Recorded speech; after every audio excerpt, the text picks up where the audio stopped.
Frankie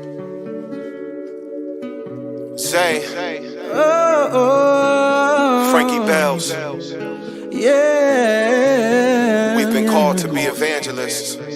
Sometimes the people don't want to hear, but we gotta keep trying. Amen. I know you're tired of crying, lying, and cheating yourself. I get so tired of trying to be someone else. Some feel like dying, and I am trying to scream out for them, but I am fighting the light inside of your people. Let them. Nobody listening to me. Nobody listening to me. Nobody is there when I call. Everybody appears when I fall. Nobody listening to me. Nobody listening to me. Am I wrong? I'm just trying to figure out it all. I've been on this for years. Never wanted to try to be what I seen of my peers. They don't really seem that real to me. We all go through things and we all go through changes. Only one thing remains, that's the rock of ages. True God, only one who cares, you the true God. Help me see clear when I won't sigh.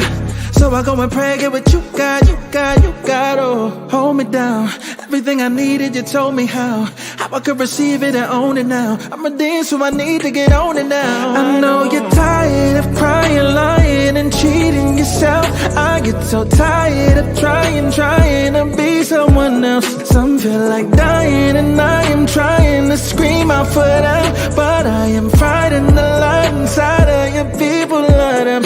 Nobody listening to me. Nobody listening to me. Nobody is there when I call.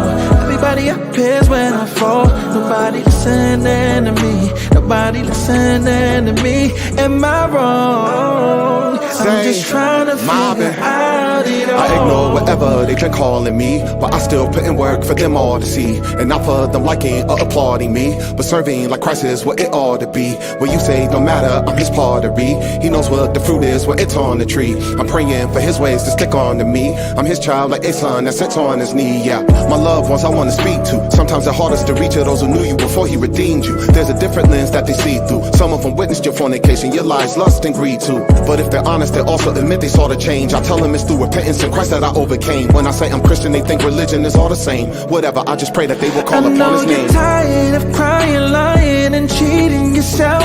I get so tired of trying to be someone else. Some feel like dying, and I am trying to scream out for them, but I am fighting the light inside of your people. Let them. Nobody listening to me. Nobody listening to me. Nobody is there when I call. Everybody appears when I fall. Nobody listening to me. Nobody listening to me. Am I wrong? I'm just trying to figure out it all.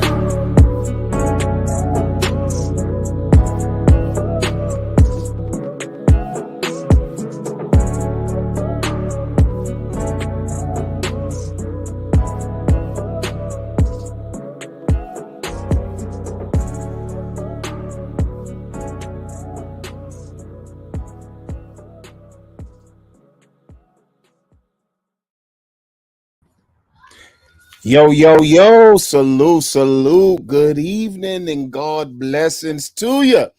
If you are under the sound of my voice on tonight, ain't that what they say in the churches? On tonight. If you are under the sound of my voice on tonight, then God bless y'all, man. I'm hoping that everything is well with you and your households.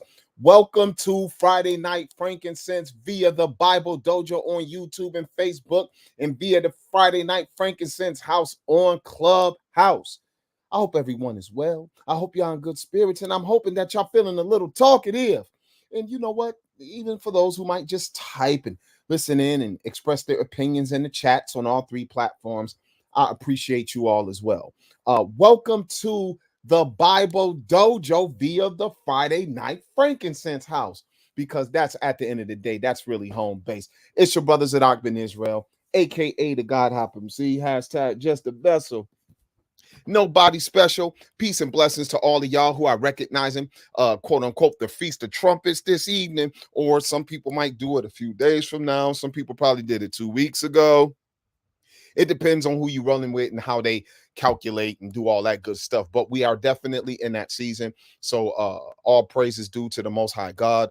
All of those who are memorializing the feast days of the Torah, bless y'all, man. You know what I'm saying? I know you can't really keep them according to the commandment, but knowing that that time of the year, the memorializing of them is still a beautiful thing that I love and participate in as much as I can.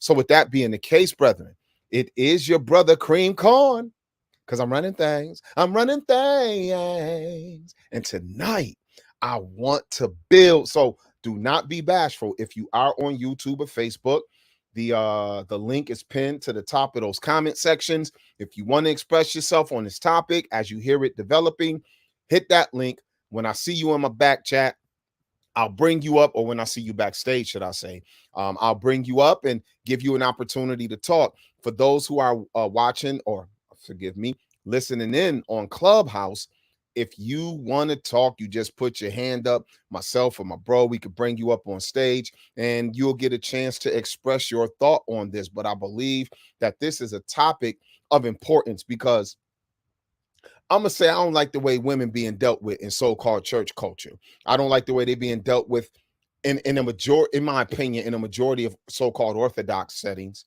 And then I don't like the way they're being dealt with at all in the so-called Messianic Israelite setting either. And so a lot of the stances that some individuals are taking, they use the Bible to point out them stances. So I want to start at the beginning and work our way through, because as men, as males in particular, because technically women are men too, even though they're women, they're man. What's that over there that is saying the book of Genesis, young chapter 5? You said the book of the generations of Adam, in the day that God created man in the likeness of God, made he him, male and female created he them, and blessed them and called their name Adam. So the word we use for man, for those who deal with the Hebrew or the Aramaic text, go look it up. It's Adam. The female is man. The male is man. And so how should we deal with man? And the female has a big role to play in the human existence. Without her, there is no humanity. You feel me? And I think that we need to start to recognize that without her, there is no church. Outside of Christ being the pillar of the church, he is bringing men and women to salvation in the way that we ought to deal with each other, in the way we ought to actually, not just with our eyeballs, but even with our conscience, deal with each other is important. And I just feel that James made a great point. He talked about those who are respecters of persons, and he gave the example of he said, hey, do not rich men oppress you, but yet inside of your assemblies, I see the way that y'all deal. A man come in of certain status and class, and y'all give him the first seat. But another man come in of another status and class, and y'all tell him to go on and sit in the back somewhere. He said, are you not convinced of the law as being transgressors? Ah, really? There go that old law. It can never die. As much as some people say they love the laws of God, every time the apostles talk about it, people talk about it almost in absentia. But I think I understand why. But at any rate, we're going to go ahead and get into this. And I just want to let y'all know the doors of the dojo are open tonight. So y'all go ahead, come on in, look down, take your shoes off, check your sock game, make sure you're on point, and start your warm-up katas, because I'm hoping it's going to get a little biblical tonight. And if you are interested in reaching out to me for building purposes outside of the internet, just hit me up on my email, yourboyzadok@gmail.com. That's YABOYZAYDOK @gmail.com. If you want to support the ministry financially, for those of you watching, you can see the ticker on the bottom of the screen. It gives you the way to do that. For those listening in on Clubhouse, that same information for either thing is in my bio. Just touch my PTR, it takes you to my bio, and praise Yah for all of you. Now, let me say what's up. I see a few people. Sean Patrick Green, Fudge, quote unquote, it's good to see you, bro. in more ways than one. You know what I'm talking about. I've been catching up on my social media, man, and just all praises to God, homie. I hope you well. Skill the Lightmare. Shabbat Shalom, my guy. What's good with you, hog? And Christina Carlton is saying hello. How you doing, sis? I don't think I've seen you in a minute. Hope all is well with you and yours. So that's a few people saying what's up over there. Let me see who we got over here. Of course, my bro Ashton is tapping in through Clubhouse tonight. Salute to Ruben Barrera. Brother Roger, what's good with it? Good low. Salute. I believe I'm saying this the right. Devarin. Salute to you. Bless you. My bro Hashem. Salute, salute. Deacon Stephen. What's good with you, bro? Truth Seeker just popped in. All right. Shabbat Shalom to y'all. Welcome, welcome. So, hold on, y'all. Let me I was chewing on a nice little piece of sweetness here. Let me get that thing under control right quick. Oh yeah, them things are good right there. They had a long day at work, built in the porch from scratch from a client. Had to tear off the top porch and had to rebuild the bottom porch. Now, God willing, we gotta give them a whole brand new top porch. Nice, beautiful contract. You understand me? But that was some hard work out there in that sunshine today. Kid was a little tired, boss. I was a little tired.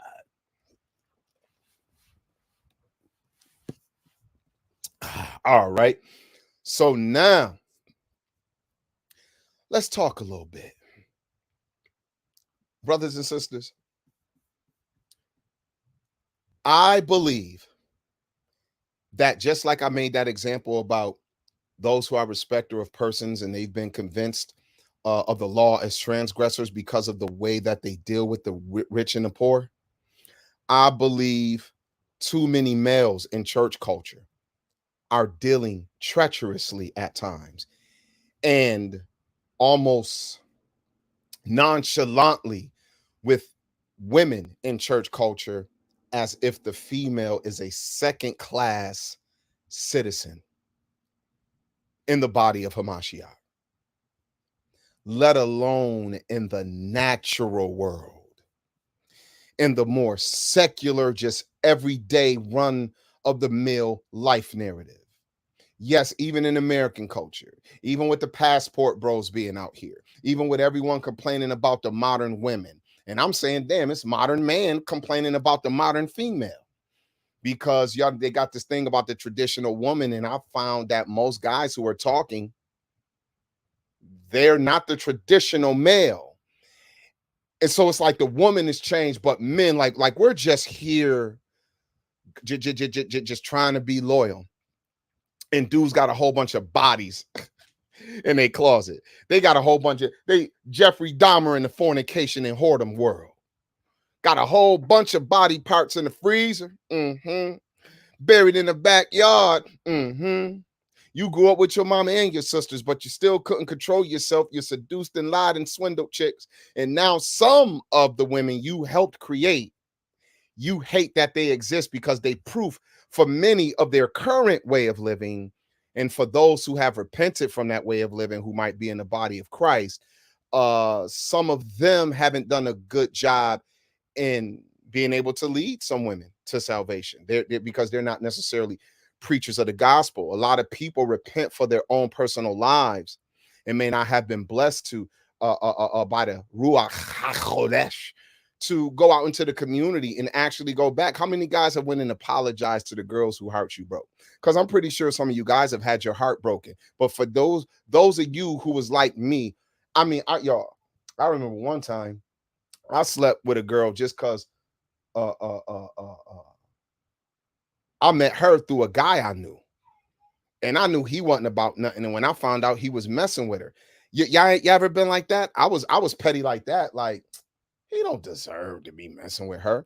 So they was a quick in and out kind of thing. So months later, when I ran into the girl and she remembered me from such and such, and I had a little reputation in the street, and so she was all up in my face, I ran down that line. But I really didn't care about her at all. You know, whatever happened, and I moved on. That girl was kind of chasing me around a little bit. And she was offended that I was treating her a certain way. Now, she had the right to be offended, but I act like she was bothering me and she had no reason to just be quote unquote back in the 90s. We had a word sweating me. Yo, why you sweating me? Ah, but if I be honest, excuse me, I should have never touched the girl. See, it could be one thing that she just want to get with me and I'm ignoring her so she's offended. But it's another thing for me for her to be in my face and I lead her on. She didn't just talk to me and I was silent and she took me somewhere and took my garments off and I just was silent the whole time like I'm a mute and she just kind of female raped me and then kept it moving. No, I said words to her. I told her things. I was like, yeah, like yeah, we could be something. You know what I mean? I was getting my Ghostface Killer on. I'm back all hunched over. You know what I mean? Got my hands down at the waist, moving them back and forth, spitting my game. Like the homie said in one of his songs, man, I ain't got no game. It's just some sisters understand my story. You understand me? So I'm just running game. After a couple times, okay, whatever. I'm moving on. If I would have never touched that girl, she could have just been offended that I was ignoring her and she was like, yo, you just like what? I'm ugly or something to you? She could have came at me like that and she just got to deal with the fact, nah, I'm not interested in you, sister, dang. But I lied to the girl, said what I had to say, seduced her, got what I got and moved on. And have you ever walked around your city and ran into women years later who you did foul and you feel foul when you see them because your last memory with them was I was foul? See, some of y'all may have been much better than me, and I praise God for y'all, but I was a dog because I grew up with dogs, and dogs showed me how to be a dog. They didn't say be a dog. Zadok was just a dog. And so when you stand in the world today as a man of God, and you look at the condition of the female on the earth, don't just make it about America. See, a lot of guys look at women through an American lens because, to be fair, you grew up in American society, but the gospel ain't about America. The gospel is about the earth. And God is talking about what he's going to do to the nations and what he wants to do to bring a certain consciousness to the entire planet, north, east, south, and west. If you're going to do evil, you can't be on earth. You understand what I mean?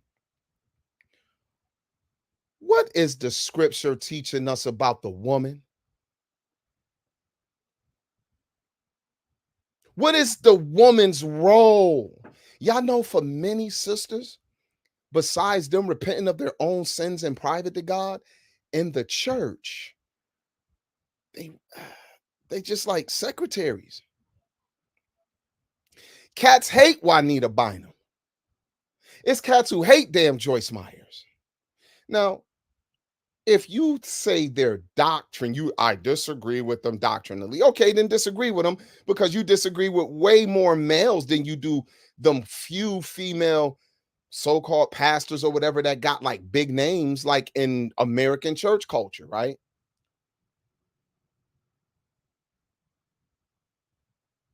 But many individuals don't rock with them simply because they think they should shut the hell up. They're women. And Paul wrote something in one damn letter to Timothy, and a hapaxlegomenon has been used to create an entire doctrinal tradition. A hapaxlegomenon, Hapax, second word, Legemon. I think I may have spelled it right.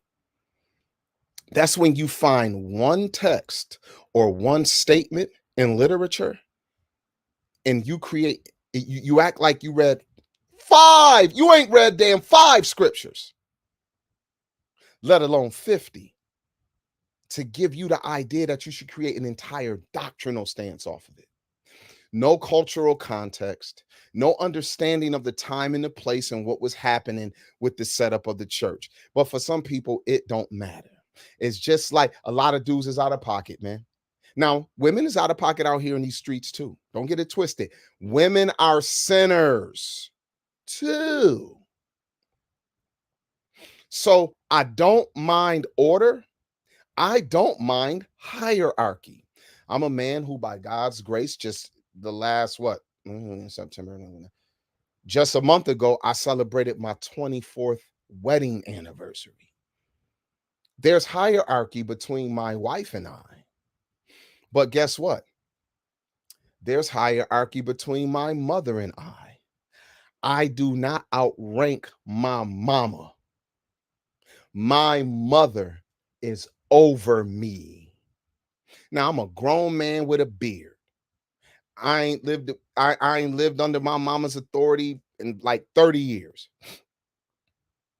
But in order of succession of rank and honor, my mother is not only my senior in age, but in rank. She ain't gonna be disrespected by me. We ain't arguing too much. I can argue with my mama a little bit. She let me do that because she respect me as a male, as a grown man. But I'm just telling y'all, there are women in the secular world who outrank males in life, in business, in societal positions of authority.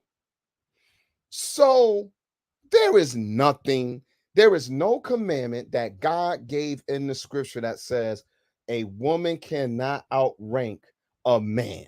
A female cannot outrank a male.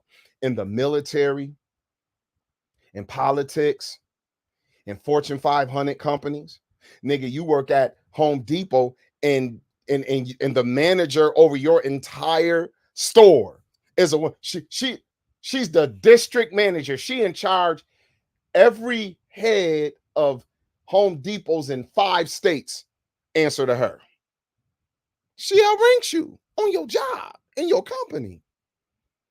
In my house, my wife outranks everybody except me. Everybody, our sons, our daughters. Our sons don't live with us. Our daughters don't live with us. They grown. They in their 30s. One is even 40 now. They run out here doing whatever they want in their life.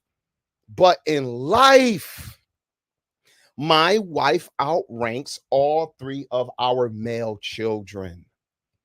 So where is this damn idea that seems to perpetuate the second-class citizen position of the female in church culture, let alone society? Well, we're going to deal with the Bible tonight. I'm a Bible teacher. And when we deal with this, this is how we should look at the woman and how we should understand the woman. Brothers, it's some things we can't be empathetic about. We could be sympathetic, but by experience, none of us knows what it is to feel pregnant and carry a human being in you for almost a year and then pop it out and then have to heal up and get your strength back and be in the mirror looking at yourself as you have a few kids and now you ain't feeling too happy. You know, sisters have babies now, they watching YouTube videos trying to pop everything back into place as quick as possible because they want to look young. One thing that a lot of women have dealt with through society, especially in polygynous societies, is the fact that, you know, women have a lot of children from males, and then physically, you know, it takes a toll on them. And a man looking at a woman without her clothes on and ain't as attracted as he's always been. And so he's looking for another woman. It don't mean he don't love the woman, but in his carnal lust, he want to see something a little bit more, I guess, you know. So he go out here and get another one. Now you got a big thing happening today, especially in this so-called awakening. And in many instances, we call it, salute to my homie Black Tastic, we call it the afakening. You got a lot of cats, man, who done made vows before God and man that they would marry a woman and have her and only her. They literally made this as a vow.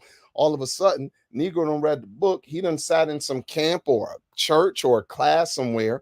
And all of a sudden, he going home telling his wife, now that he Israel and he know the culture of our people, all of a sudden, he trying to convince his wife that he need to add another one to the team.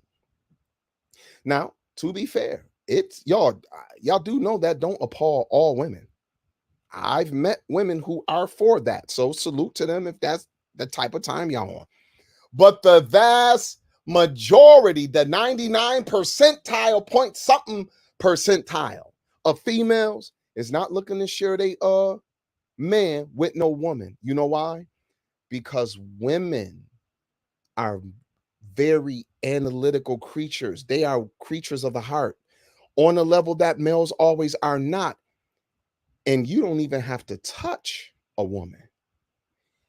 If your woman thinks that you really have feelings, like, yo, you really need to have you need to have deep conversations with some woman about your feelings. Like, now you could do that with your mama, something, maybe even your sister. And even then, I'm kind of like, don't overdo it, buddy. But these are women that I accept. These are women who knew you before I ever knew you. But besides that, you can't, a woman don't want to, if a woman think another woman is in your thoughts, my guy, she on 10. Because women love from the mind, not just the body, bros. If it's any women listening tonight, if I'm lying, y'all could type, no, Zadok, you don't understand women. Look, I grew up in a house with women. I got an aunt, God rest her soul, who had 9 daughters. And I believe, only my cousin Emma passed away some years ago, unfortunately. So it's still 8 of the sisters alive. And a lot of them had a lot of girls. And then, of course, I got a wife. And I'm in the church. And for those who've been in the church culture long enough, you know the women have historically outnumbered the males in the church. Not in like every church location, but in just church culture, especially here in the States, especially in the hood. It's a lot of kids who grew up because their mama was pulling them to church a few times a week, trying to keep her faith, living this hard life, trying to raise these babies. So I'm going through this spiel because the woman is in a certain scenario. The man is in a certain scenario. But it's because of sin. It's because of sin. So y'all see the title? And my question is, were women to be ruled over before sin? Were they? Maybe, maybe not. So if any of you would like to talk and say, yo, Zay, let me bring out some text, or as we talk, if you agree or disagree, please participate. Y'all gonna come on up in here and y'all come and talk your talk and let me know how you're feeling about it. And believe me, I'll accept where you are because I don't care if you accept where I am. My motto is what? I do not speak to be agreed with. I speak to be heard. Agreement is subjective to your own perspective. And because of that, I accept other people's views because the miles you run don't make me sweat. The food you eat do not give me nutrition. You understand what I'm saying? All righty then. So, with that being the case, I want to go ahead and go into the Word of God. Let's go to the Word of God. Oh, hold on. Let me see. I see a few more people don't join in that clubhouse. Okay, it was looking about 3-4 earlier. Salute to Mama Steph. Hello there, Queen. Jeffrey Lewis, Gavin Miller. Hey, welcome, welcome over on YouTube and Facebook. Who we got over there? My bro, LA. Salute to you, King. My mama is watching. What up, mom? You know you need Jesus. That's why I love seeing you over there. Oh, Ema Stephanie is also over on YouTube. Hello, mother. So I got my internet mama and I got my biological mama watching tonight. So I got to watch my tongue. Oh, and you know what? Hey, mom, I see what you put there. Yes, actually, it's 7 sisters left because my cousin Dora died first and then cousin Emma. Yes, so actually 7 of my aunt's daughters are still alive. Thank you for that correction, mom. Now, I'm going to go into the Bible. Let's go into the Bible. Hold on for a second. Let me close this. Hold on, everyone. Let me close this up. Okay. All right. So now that we're going to go into the text, I want to go into the book of Genesis, chapter 2. Let's go to Genesis, chapter 2. No. You know what? I'm sorry. Let me not start there. Let's actually go to Yeshua first. Since I am a Hebrew who is a Christian, let me start with the namesake, the Mashiach. As a Mashiachite or a Mashichian, let's go over here. So what I want to do is I want to take a look at Yeshua and something that he pointed out when he was being tested out by the Sadducees, who actually didn't believe in the resurrection, right? So check this out. Let's go to the New Testament. Let me open up the Bible app. So let's actually go over here to the book of Mark. Mark chapter 12.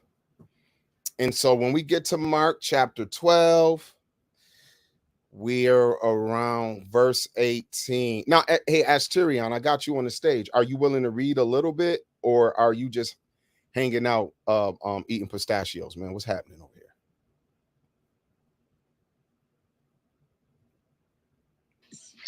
What you say, eating cashews? Pistachios. You know, you got to crack them and everything. Yo, word to my mother. I did cop some pistachios the day of the game. Yo, them joints good. Okay. Yo, son, 2 nights ago, I just got done eating dinner. My wife was killing some pistachios. She was like, babe, you want something, like shaking them joints in her hand like dice or something. I'm like, yo, what's yo? Yeah, man, but no, I got you. Excuse me. All right. So Mark 12. And when we get to the book of Mark chapter 12, good brother, let's start reading that verse 18. Let's listen to the words of Mashiach over here. Mark chapter 12, verse 18. Then come unto him the Sadducees, which say there is no resurrection.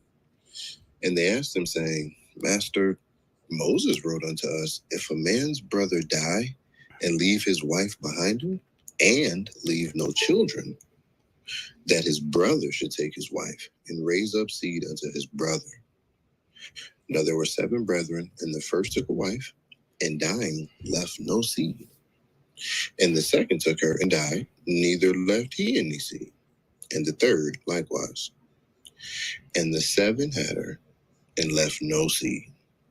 Last of all, the woman died also. Yeah, that's a crazy story.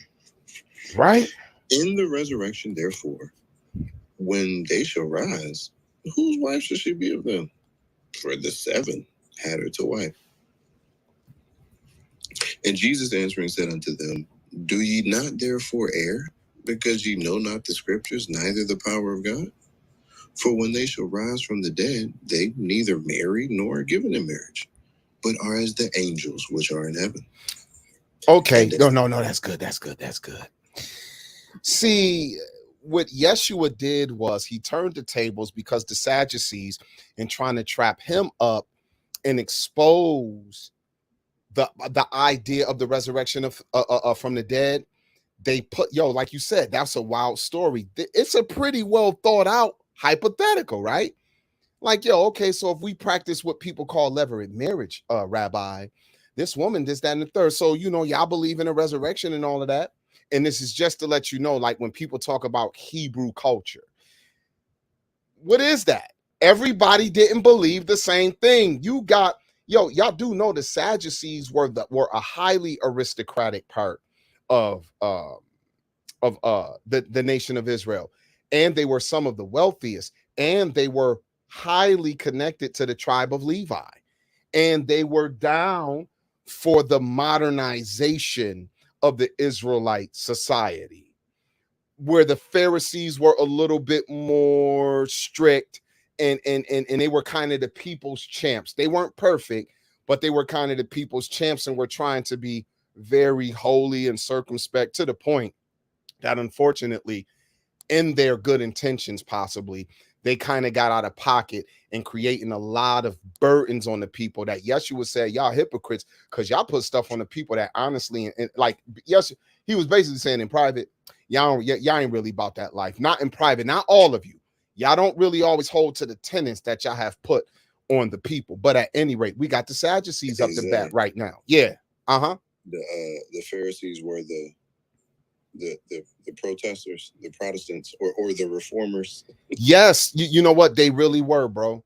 And honestly, if I'm not mistaken, I forget how you pronounce the word, but the word Pharisee kind of mean like the protesters, like the separatists, like no, we ain't with being involved in the world, and everything outside of Israel is trash. They was kind of like that. It's a lot of Pharisees today, especially on Clubhouse and Facebook and YouTube and all of that. But at any rate, I don't want to get off track. Look at this. So they put this dope question out there, and so Yeshua says, well, you are out of order because y'all don't even understand the scriptures, neither the power of Elohim.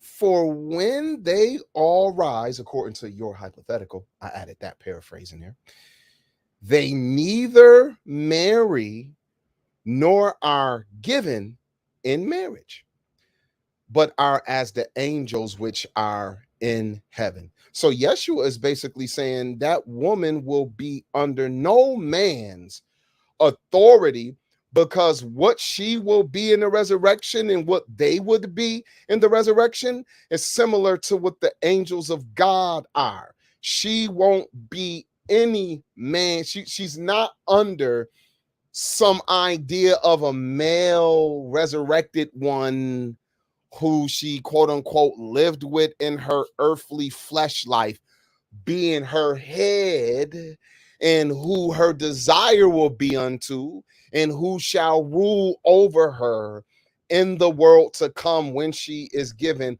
quote unquote eternal life. That's basically what he's saying. And he's saying your question weak because the scriptures don't teach nothing like what y'all trying to insinuate in your hypothetical.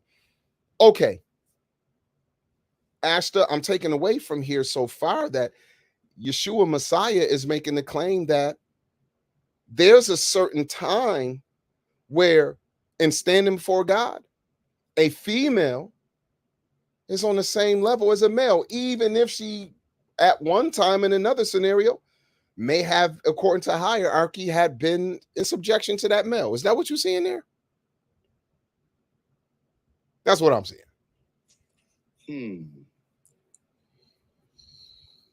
I think my answer to your question is yes so far. So far? Okay, that's fair. If you see anything, you know how I go, bro. You bring it out.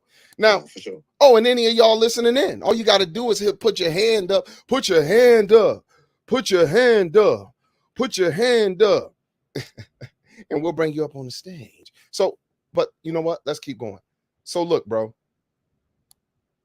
wait, hold on. I actually see someone is there. There you go. So I actually want to look at another thing that Yeshua says, right? And this was a question that was brought to him from the Pharisees. So we see he addressed the Sadducees when it came to the resurrection in the position of this woman with their hypothetical question. Now let's go to the book of Matthew chapter 19 and let's look at something else. Good evening, Emma Stephanie. How are you, ma'am? Good evening, son, and shalom to the real mother. I salute you. You have raised a wonderful, exquisite son, and I love him virtually, but all honor and glory is due to you. So I hope you hear me. Thank you for having me on your stage, son. Thank you, mother, and I know my mama appreciate that. Don't you, mama? So next time you might not be feeling me a little bit. You remember what this woman said to you tonight about your son, all right, that's what's up. But no, I appreciate that, Eva. Thank you so much. So you know what? Let's take a look at this text right quick. Hey, bro, we're going to go to the book of Matthew chapter 19, and when we get there, let's actually start with the Pharisees now. Verse 3. Matthew 19, verse 3.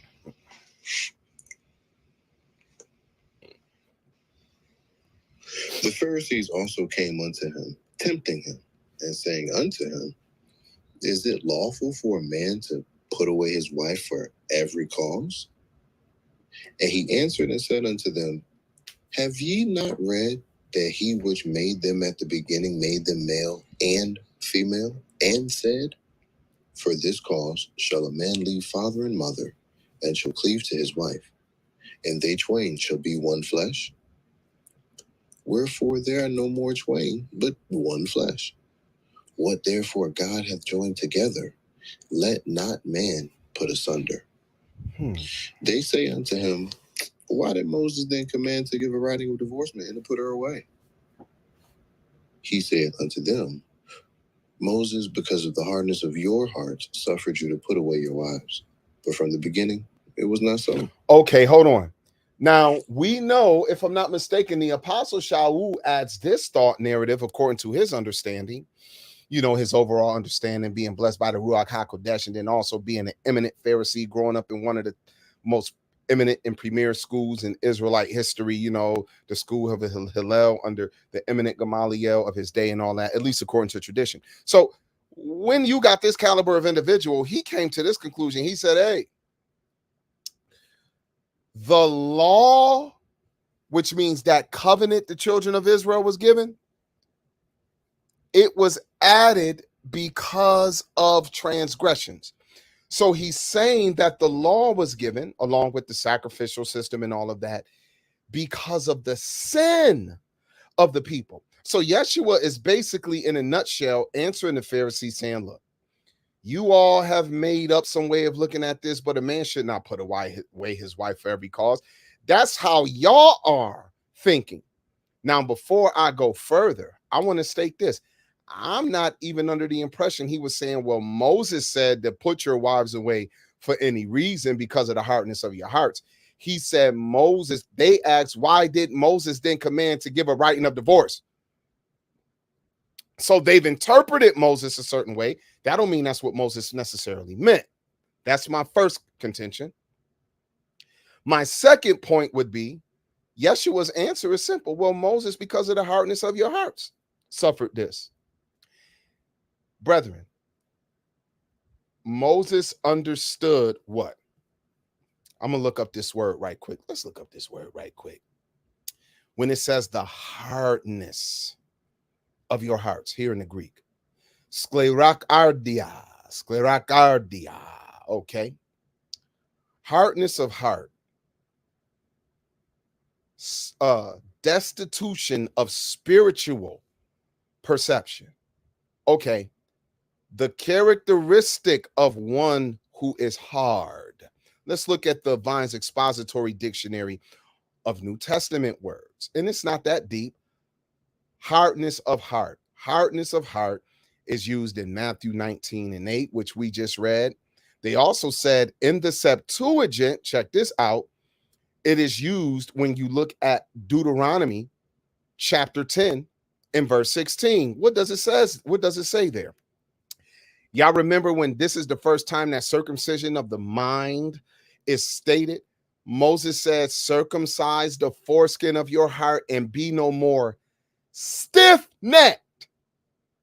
Oh, so you mean in the Greek version of the Old Testament in Deuteronomy chapter 10 and verse 16, this word hardness is also understood in context to be akin to stiff-neckedness? Yes. And then Jeremiah in the Septuagint, this word in the Greek version of the Old Testament writing says, circumcise yourselves to the Lord and take away the foreskins of your hearts. Wait, hold on. So you mean to tell me that we should possibly look at, You know, as my bro, hey, shout out to my guy, Yeshaya again, because him and I would have arguments on the phone. We on there talking for 2 or 3 hours, arguing with no referee, but we kept calm. And he would always make this statement. He says, hey, you got to realize that even when the Israelites were writing their thoughts in Greek, they're still writing from a Hebrew perspective. You just got to express it in the language that you speak into an audience. And so when you expressing yourself to other Hebrews and you writing this in the Greek tongue, you're still thinking of it from the way you're looking at it as a Hebrew, even though you got to write it in Greek. That's fair. That is fair. You know what I'm saying? It's just like us watching a martial arts flick from Asia, and here in America, you give your wife your last name. But over there, when a woman takes on the family name of her husband, that is the first name to us. So like when you hear like Wu Zhangping, Wu is what we would call the last name. But in that culture, they say it first. So even though she takes the family name, to us, we might look at it and think Ping is the last name because they'll say Wu Jia Ping. And you like, oh, that's the Ping family. No, it's really the Wu family. The family name goes in front of your name. But here, the family name is on the back of your name.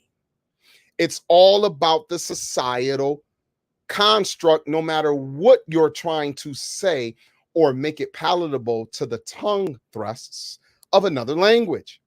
That's fair. So I'm going to argue to consider, in case some of you never looked at this before, in this light, Yeshua is saying, Moses, because of your rebelliousness, Moses, because y'all evil, basically was allowed to give y'all that judgment. But from the beginning, this isn't what Yah mandated, but Yah also is regulating sinful man. And the next time you atheists ask questions about, well, if God is an all-knowing and all-loving God, why doesn't God do this and do that?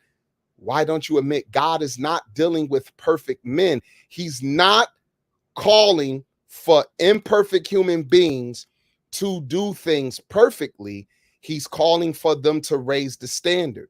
And I'm going to tell you this, just from this question, if this audience, be honest, you know that if the Pharisees thought like this is indicative of the generation to generation societal cultural narrative inherited by the common folk.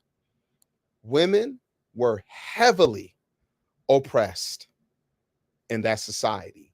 Their word, their need to be educated, even their ability to be owners of things without a male over them was highly, highly stricken. And I believe it became worse as they became more occupied by foreigners because of the curses coming upon them. The women became even more oppressed as the society became oppressed. Zadok, you going way too far. Oh, is I? Is I? Well, I'm going to say the prophet Malachi said different. Cats want to run to Malachi to talk about Elijah the prophet coming before the dreadful and terrible day of the young Most High. He says something way before you get to the last chapter. Let's go to Malachi chapter 2, good brother. Malachi chapter 2. Listen to this. Let's go to verse 13. Malachi 2 and 13.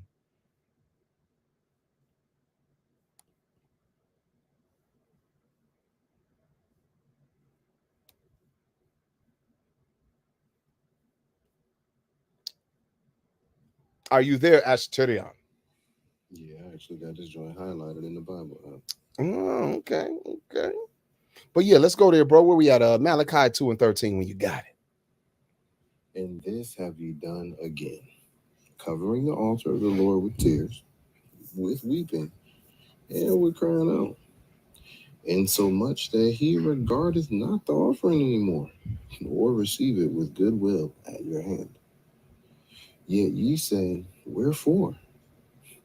Because the Lord hath been witness between thee and the wife of thy youth, against whom thou hast dealt treacherously. Yet is she thy companion and the wife of thy covenant. And did not he make one? Yet he had the residue of the Spirit. And wherefore one, that he might seek a godly seed. Therefore, take heed to your spirit, and let none deal treacherously against the wife of his youth.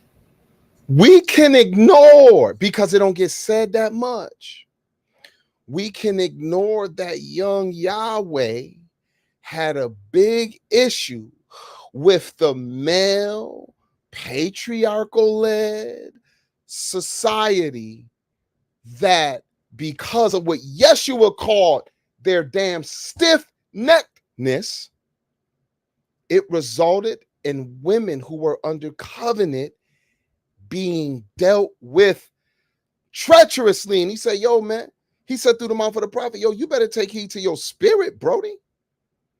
Don't let none of you deal treacherously against the wife of his youth. Now, I'm saying Yahweh is saying this because it's rampant. Do not hide it under the rug. Don't push it under the rug, because damn it, I'm seeing the sin of Israel being repeated in all nations. And as I look at so-called church culture here, I'm not even trying to talk about the secular world. Within church culture,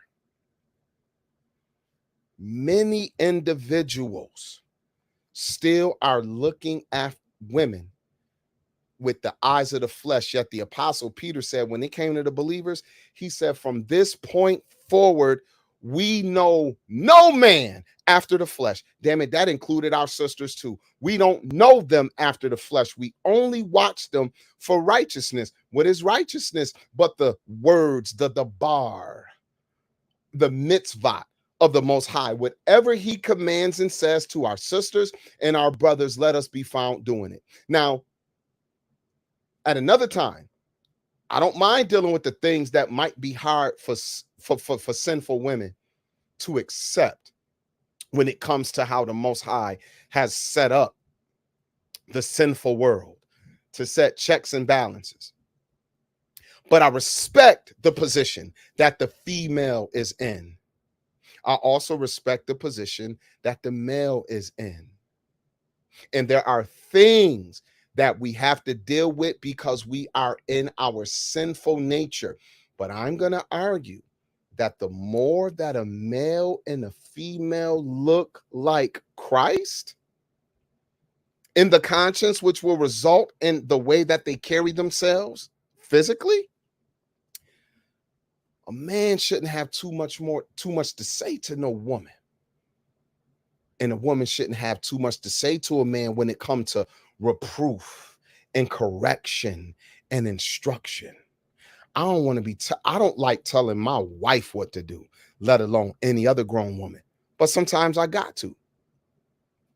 But if any man who's worth his mettle in his marriage covenant be honest, he gonna tell you the wife then had to correct him too. Any man who's with a woman who can't tell him what to do is a sucker. And he's a damn tyrant. Unless he claiming he's so above reproach that his wife never has anything to say to him because he's never done nothing to offend.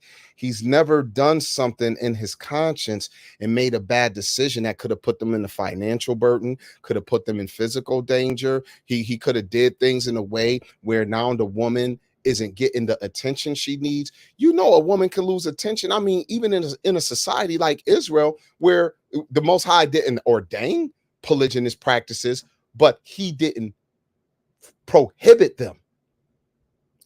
When a man had a wife and he, for some reason, had it in his heart, he wanted to take another wife, Moses was told to tell the people, hey, if you decide to do that, my guy, and we know the majority of Israelite society didn't practice it, never let some clown make you think the Israelite culture was polygamy.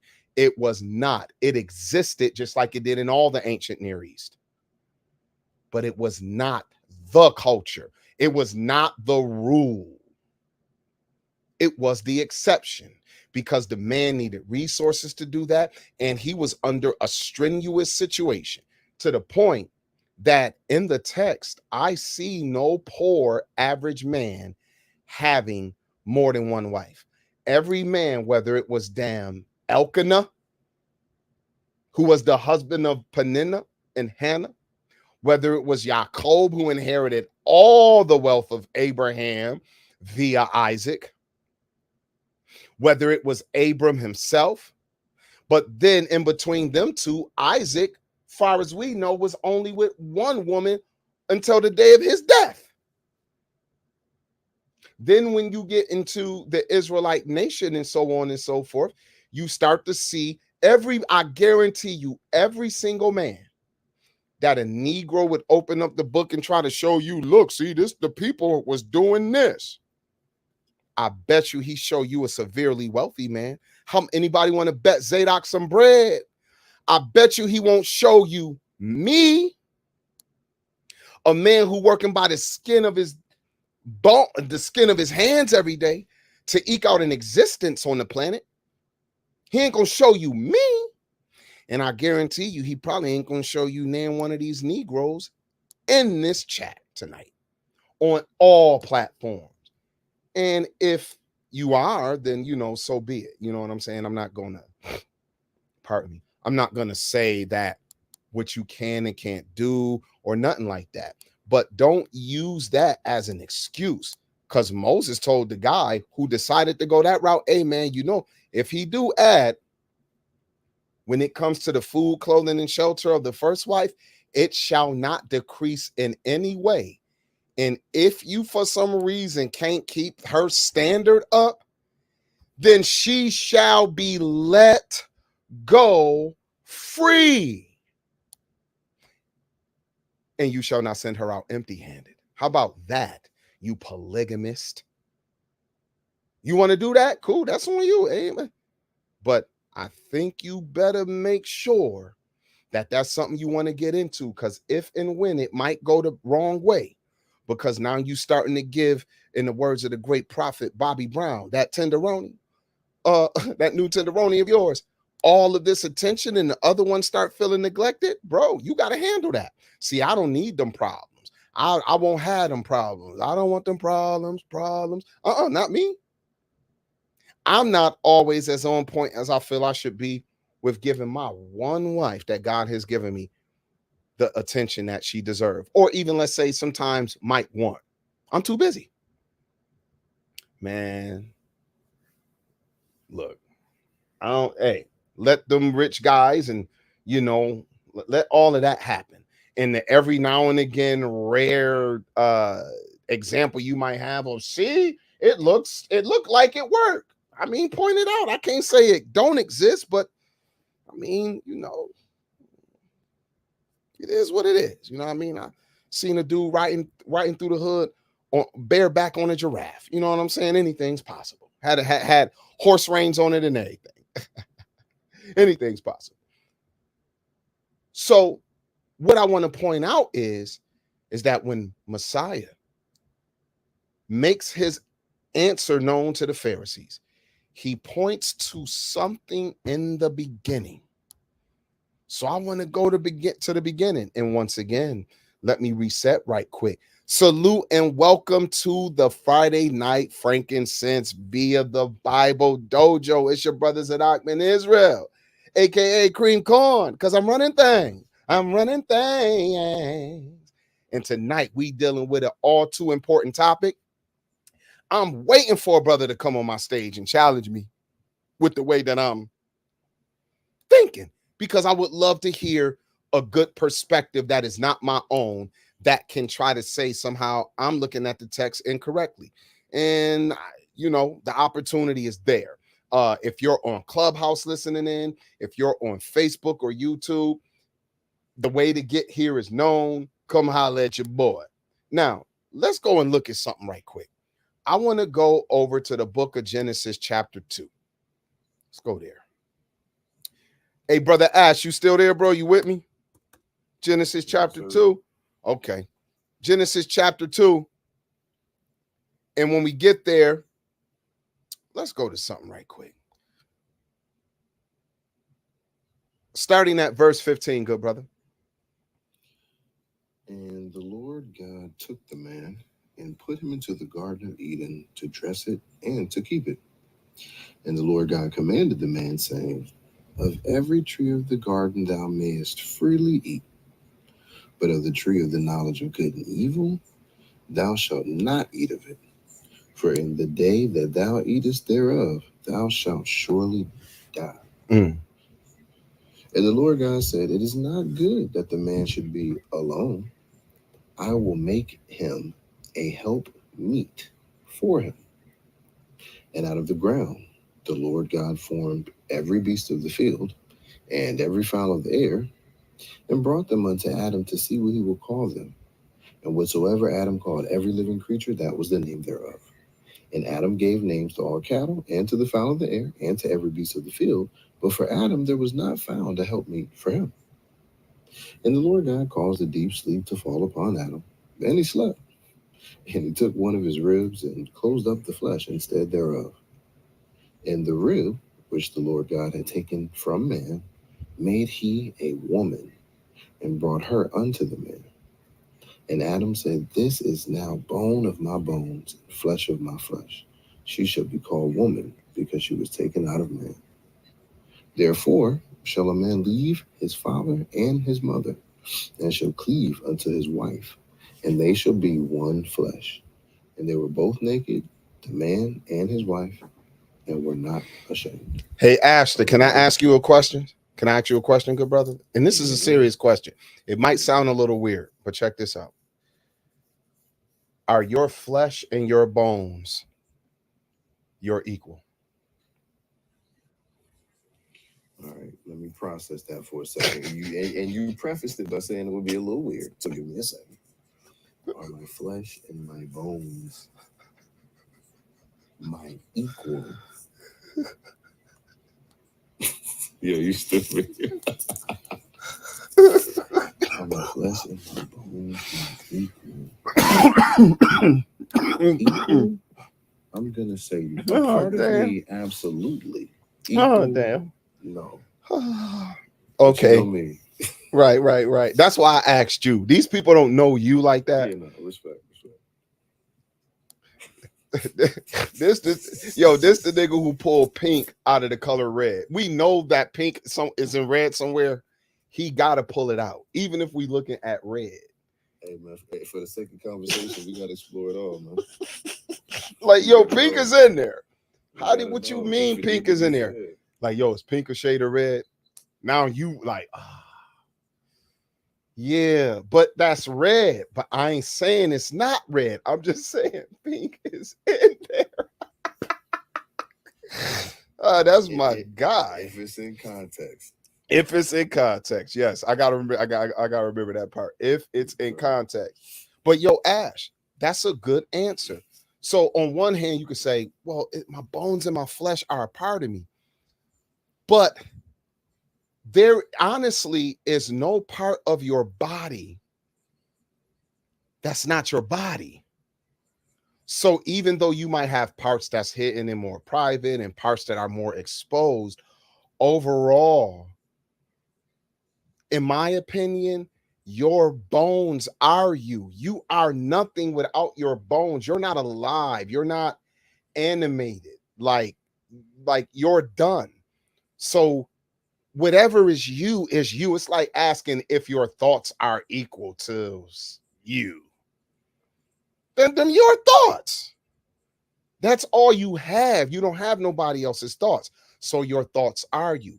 I'm only going that very embellished route because when the male saw the female, Ashton, I done seen a lot of fine folk in my time, sir.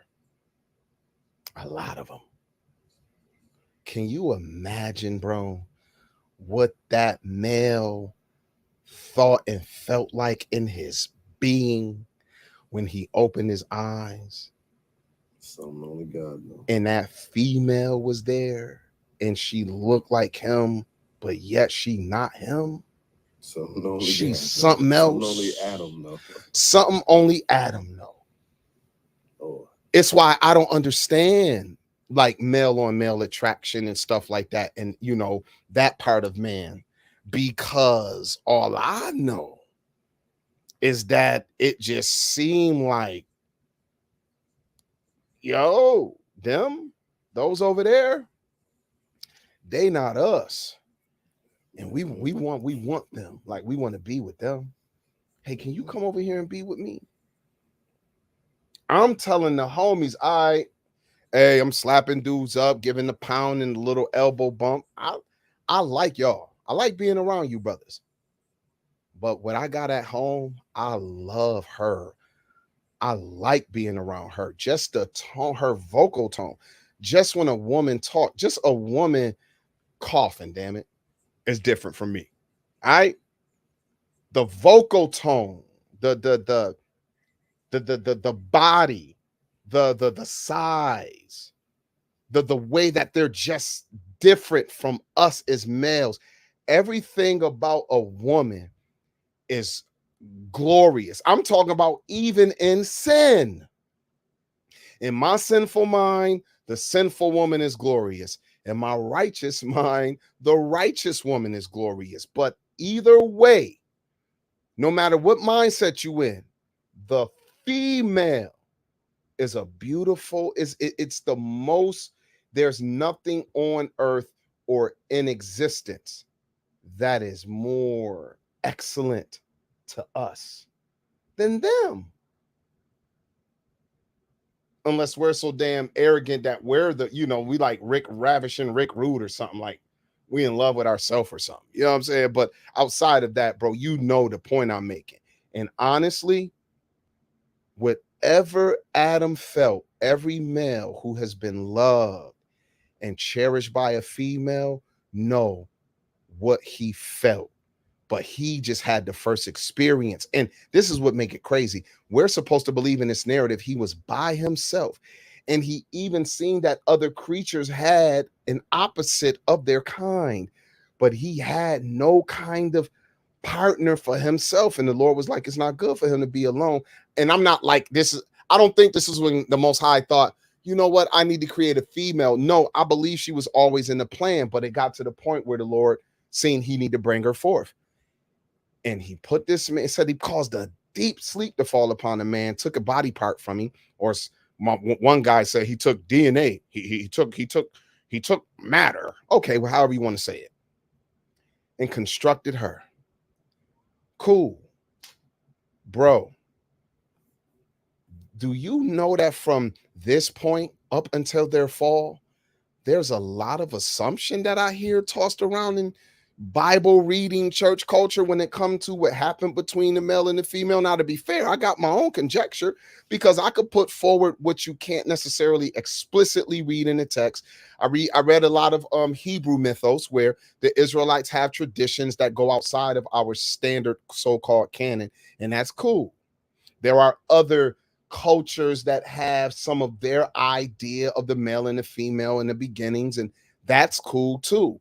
But I'm a Bible teacher. So tonight, let's look at the Bible, and then let's also be honest to how some people like to go about the beginning. Let's go right over to chapter 3. Chapter 3, verse 1. Now the serpent was more subtle than any beast of the field which the Lord God had made. And he said unto the woman, yeah, hath God said, ye shall not eat of every tree of the garden? And the woman said unto the serpent, we may eat of the fruit of the trees of the garden, but of the fruit of the tree which is in the midst of the garden, God hath said, ye shall not eat of it, neither shall you touch it, lest you die. And the serpent said unto the woman, you shall surely not die. For God knows that in the day you eat thereof, that your eyes will be open, and you'll be as gods, knowing good and evil.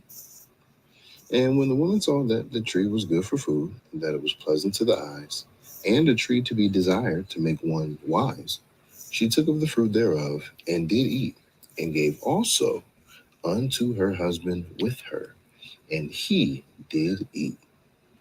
And the eyes of them both were open, and they knew that they were naked, and they sewed fig leaves together and made themselves aprons. Okay, so bro, we got here that basically the female fell to temptation.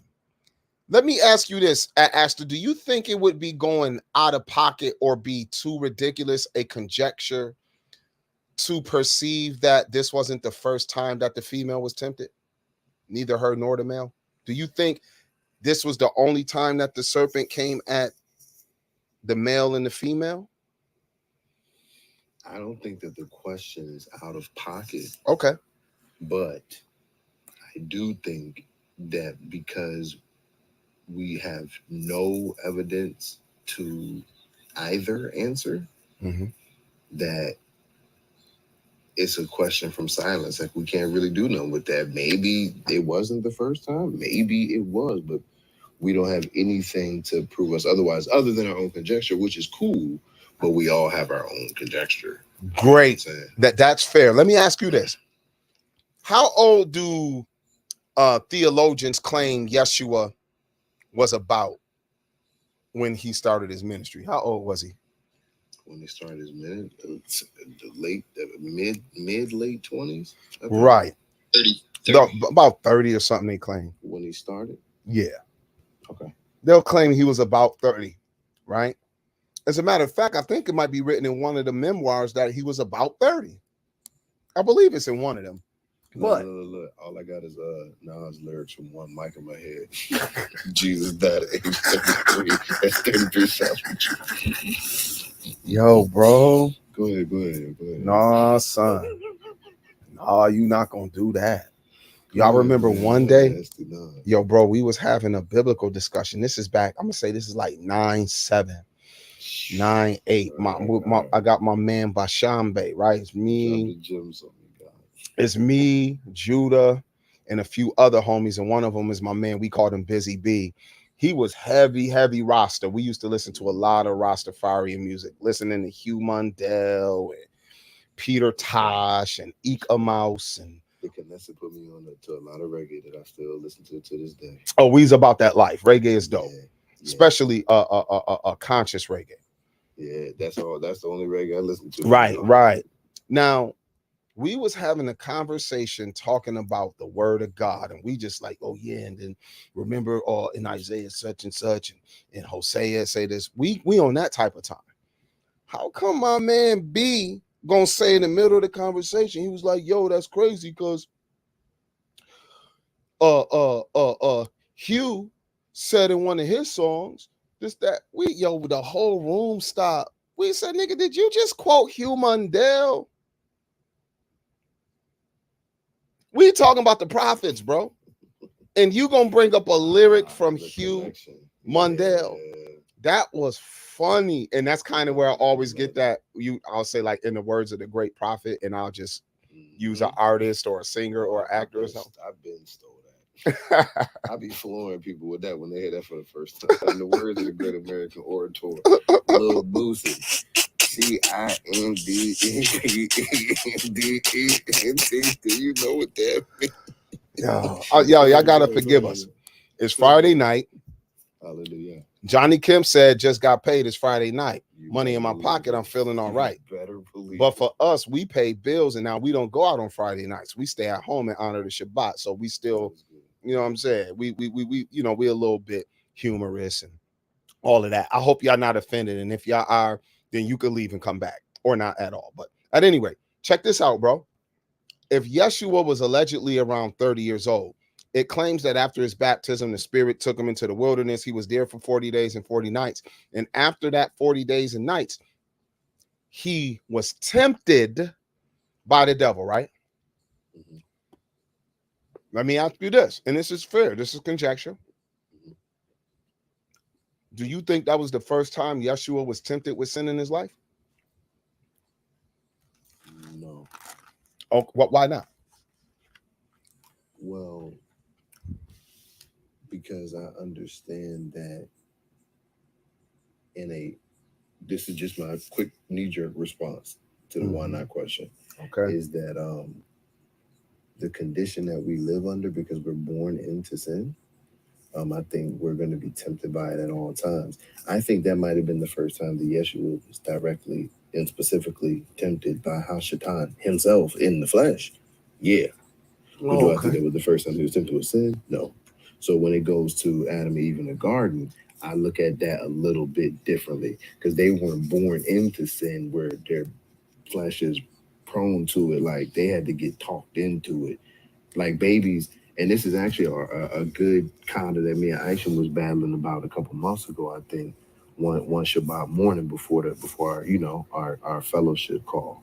And it was like, and my argument was, you don't have to teach babies how to do wrong. And I think people get hung up on, if I was to say teach them how to sin, because it's like, no, kids can't sin. I'm talking about like sin against the Bible. But no, they absolutely can. I did, and I know I'm not special. And I know it's people that did quote unquote way worse things than me. Like, you got to get taught to do right because we're born into sin. So I don't think Adam and Eve were under that. So I think that's why it's just different for me. That's why I'm more prone to believe that was the first time. But to round it off to your question, though, that's why I don't think that was the first time Jesus was tempted by sin. Okay, good. And I don't mind that. So even though the text doesn't explicitly say this wasn't or was the first time he was tempted, by us reading that particular scenario, someone could say, well, no, man, I don't think he even felt it. You know, someone could go that route, whether you agree or not, right? So in that same reasoning, that's why I wanted to ask your opinion on that. Now, our brother Deacon then came on the stage, and we do got Ema here.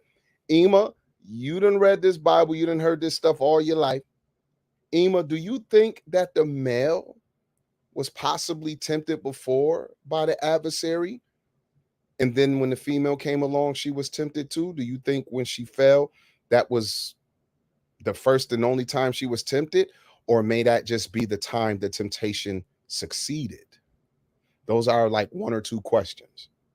If you feel like engaging, man.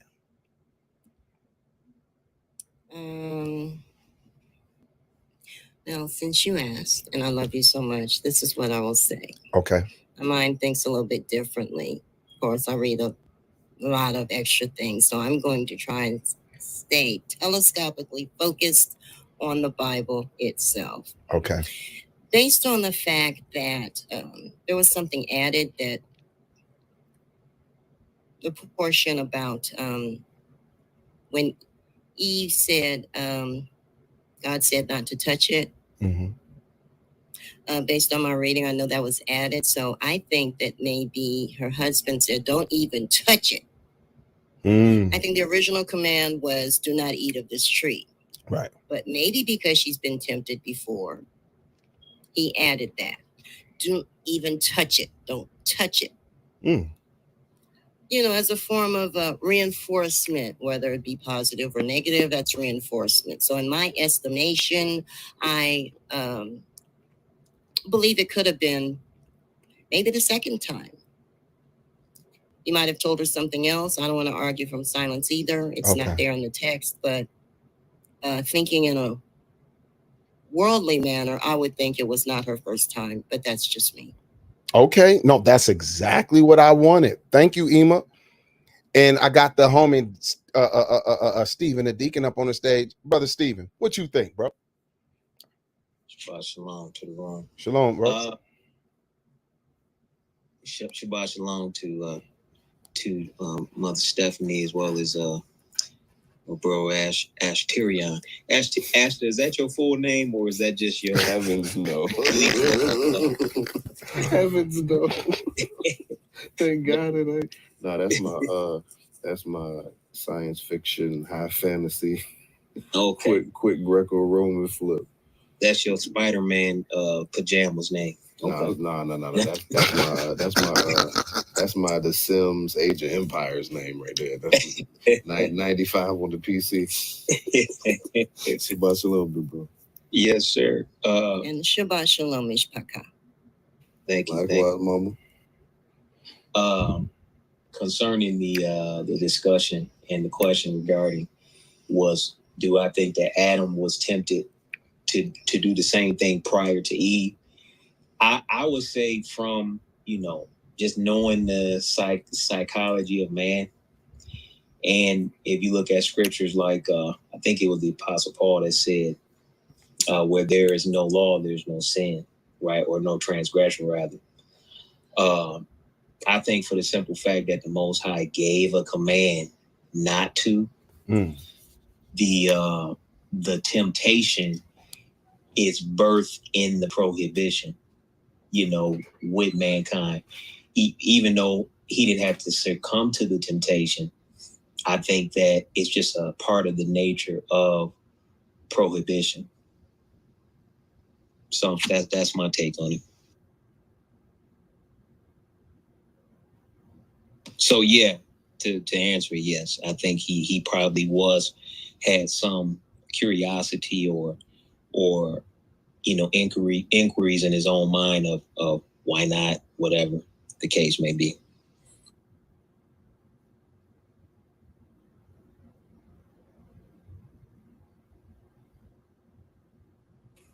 You know what? I rock with that because, to be fair to the text, right? The serpent pull up on Eve and begins the conversation trying to tempt her to do what, according to the text, Eve already knew. Prior to this interaction, Eve already knew it wasn't to be done. And the serpent pulled up on her with the intent of trying to get her to do what shouldn't be done. And the situation goes on how it goes on. She succumbs, and then she gives to Adam, and it says she gave to her husband who was with her, and he ate of the fruit. Now, if Eve knew, right? Because here's the thing. We don't...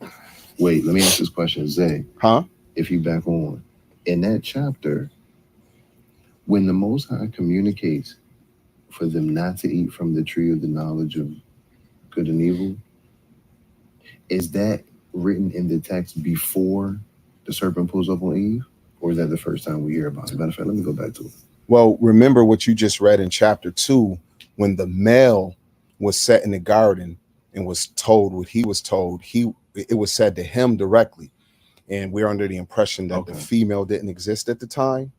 And then, later on stuff, people, textual critics and different things, like there's a back and forth discussion on, because of the way that the female, her response to the serpent, they see something that wasn't said to the male. But this is my thing. Well, I don't think we know everything the Most High said to the male.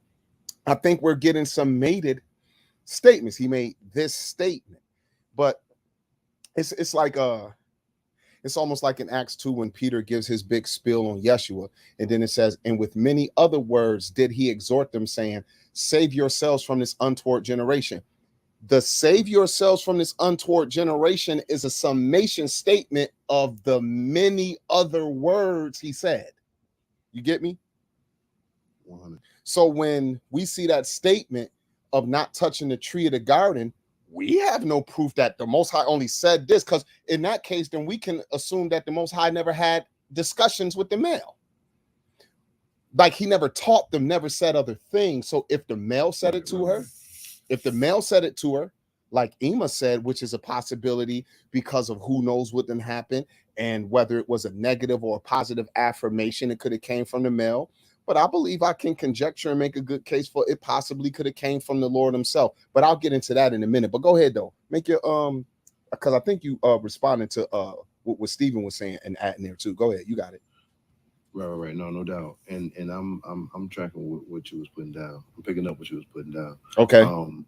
I would say the reason that I asked that question, I just didn't remember. My memory was fuzzy on if and when that was communicated to Adam. Okay. But the reason that I asked you is because, again, so he pulls up on her like, do this, and she communicates to him, I'm not supposed to. So regardless of who communicated it to her, she knew that. She knew. Yeah, she knew. Yeah. She knew that. But beyond that, again, it says that she gave it to Adam and he ate. Now, we know he was told already in the previous chapter in Genesis 2 not to eat of it. So to Stephen's point, what I'm saying is I can that's a conjecture that I can rock with based on what I do see in the text. Oh, because he yes. knew not to do it. So basically, so he probably was tempted prior to that. Oh, so because in the not, like when you say don't do something, the thought is there to possibly, well, why not, or whatever, other things. Not saying why the temptation came. I'm not necessarily saying that. I'm just agreeing with Stephen that I could see how, if somebody would say, "Do you think that was the first time Adam was tempted?" I could see the answer would be like, "Well, probably not." Got you. Because the first time you tempted, maybe your first reaction is, "No, I can't do that." Like that wasn't his reaction; it was hers. Right. She was like, "Yeah, nah, I can't do that." But apparently he was like, "Let me get that." What it tastes like. So I was just laying that out, and I might have been super long with it. My bad. That's all good. Let me get that is hilarious. Yo, what? Oh, you already ate it? Strawberry? How it taste? Girl, if you don't pass that damn fruit. No, but Zay, my point was essentially that because of the prohibition, I think it's in man's nature to, because of the prohibition, the possibility of temptation is a part of that, that dynamic. Right. It's a dynamic that enters the picture because of the prohibition. But Steve, would you? Okay, I see what you're saying. Like, soon as somebody tell you can't do something, the dynamic of temptation to do it enters the picture. But you're saying that existed prior to the fall, just to be right. Because how can man sin unless he's drawn away by his own lust? His own lust. Right. Okay. So even for them not being born into sin, them being perfect, good, they still had the capacity to sin. Right. They had the choice, free will. Respect. Gotcha. I like that. That's a fair observation, whether agreeable or disagreeable to or disagreeable to another person's mind. That's fair. So you know what I'll say is this. I believe it's even not far-fetched, but it's even possibly a little unfair, and this is opinion, to Yah to take away what he created in the female autonomously and separate from the male. But before I get to that, I see it says Jigsaw X up on the stage. Jigsaw, you apparently you had something you wanted to say or a question you wanted to put on the table? Yeah, just something that came to mind. I was just telling this story minutes ago in another room, and the conversation was about this topic, and I didn't even know this opportunity would come up, right? But on this part, I may disagree slightly, only opinion. I don't know it all, but just based on the information that I have, according to Genesis chapter 3, what I see in that was a seducing spirit sowing seeds of doubt. Because what I have is they didn't seem to have no desire as the information that I have given. There's other information out there, but just keeping the integrity of the text. They were already created in the image of God, according to Genesis chapter 1:26. In the image and likeness. Let's make man in our own image, our own likeness. Y'all know the text. So if I cross-reference that with Genesis chapter 3, the serpent had to sow a seed of doubt once again because they had no interest, they had no desire. Only thing they knew was a God we trust. That's the only thing they knew was that power. And only thing the Most High told them at the time, like y'all said, was thou shalt not. That's all we know is that they weren't supposed to touch it. But here comes a new exhortation when he said, well, surely you will not die. God know the day you eat thereof, you shall become like him, like God, right? And now a void was created, and that void created value around that. That's just my opinion on it. And I remember when I was 4, like the brother said, he did wrong when he was a child. I did wrong when I was 4. I had a fascination with fire. I was fascinated with fire, right? And my mother saw the desire for that fire in my eye. She said, boy, don't touch it. But I had to ask myself when y'all was bringing that on me, did that desire come before she told me not to touch it or after? And honestly, brother, I can't even blame the thou shall not on that because it was a powerful thing. I was attracted to the light. And the only thing I knew was I got fed every time I seen this thing. So when she said, don't touch it, in my mind, I thought she was trying to keep me from power. Yeah, that man said he got fed every Like, time he you saw got it. I'm being too long-winded. He said I got fed every time I saw it. That damn stove come on. He starts smelling. And he I starts did touch smelling it. food. I left that part out of it. So experience was my master teacher. Yo, he said every time he saw the fire, he got fed. That man associated fire with, man, it smelled good up in here. Like, what is that thing that's creating what I love? That's what, yo, that's wild. But you know what? That's fair. And I actually appreciate you giving that kind of other way of looking at the human experience. The one thing that the first male and female have to their advantage, different from us all, according to the narrative, is they at least lived a time as full-grown adults without sin, as far as we know, not having done anything outside the bar of the Most High. Now, there's something about the female that I want to put on the table. They both got punished for their sins, because I'm not trying to read her sin per se. Well, no. You know what? Let's read that. Let's read that, because before I say that, I think instead of me just mentioning this part, it'd be fair to read it. So, Ashta, if you don't mind, bro, I want to read this part that the Most High says to the male and the female. I don't want to deal with the serpent right now. Starting at verse 16, just those few verses down to what's that, 16 to 19. Unto the woman he said, I will greatly multiply thy sorrow and thy conception. In sorrow thou shalt bring forth children, and thy desire shall be to thy husband, and he shall rule over thee. And unto Adam he said, because thou hast hearkened unto the voice of thy wife, and hast eaten of the tree, of which I commanded thee, saying, thou shalt not eat of it. Cursed is the ground for thy sake. In sorrow shalt thou eat of it all the days of thy life. Thorns also and thistles shall it bring forth to thee, and thou shalt eat the herb of the field. In the sweat of thy face shalt thou eat bread, till thou return unto the ground, for out of it was thou taken. For dust thou art, and unto dust shalt thou return. Wow. Now, there's something here. The male and the female, they both sinned. They both made a conscious choice. The woman was deceived. The male presumptuously did it. He made a decision. The woman didn't come and trick him.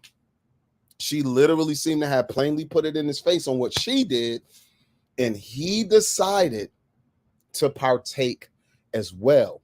And I believe that in something in what they both did, the woman being seduced, the male just being straight up with it, no chaser.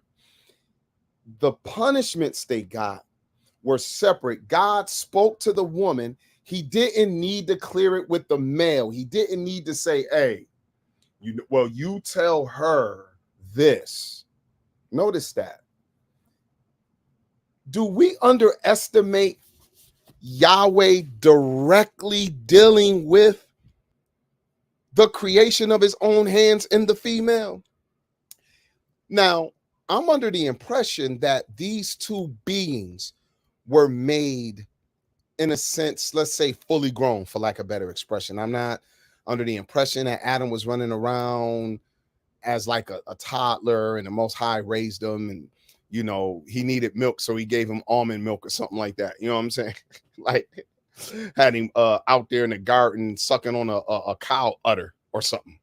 It seems the male was made fully grown, cognitive, to the point that in chapter 2 it claims that, and when Yahweh had put the man in the garden and made him to keep it and dress it, he brought the beasts of the field to him and gave the man the job to name them, and whatever the male named them, that's what they are named. And I'm always intrigued at the possibility of thought that according to the biblical narrative, whatever God even calls the beasts and the fowls of the earth, he called them what the man named them. I still don't think we fully know what we are. And I'm always convinced of that because of how bad of a job we do with ourselves as a species. And so when we argue with each other like we just know what the power is and isn't, I just sit back and chuckle. Some people be so sure of themselves. And I guess, you know, to be fair, I'll be sounding kind of sure of myself too, huh, when I talk. But at any rate, I'm under the impression that a fully cognitive, comprehensive, intelligent, know how to talk, knows how to be talked to and process it, understand and can reason, fully grown being was made by the hand of the Most High, and he communicated to him commands and the way to do things. And it's not all written here, of course. I don't believe that, of course. So the male was in a deep sleep,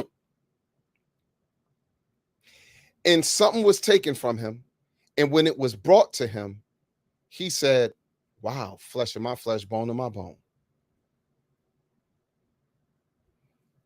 Why do we assume that the female wasn't talked to by the Creator when the breath of life was blown in her nostrils and she became a living soul before she was ever brought to the male?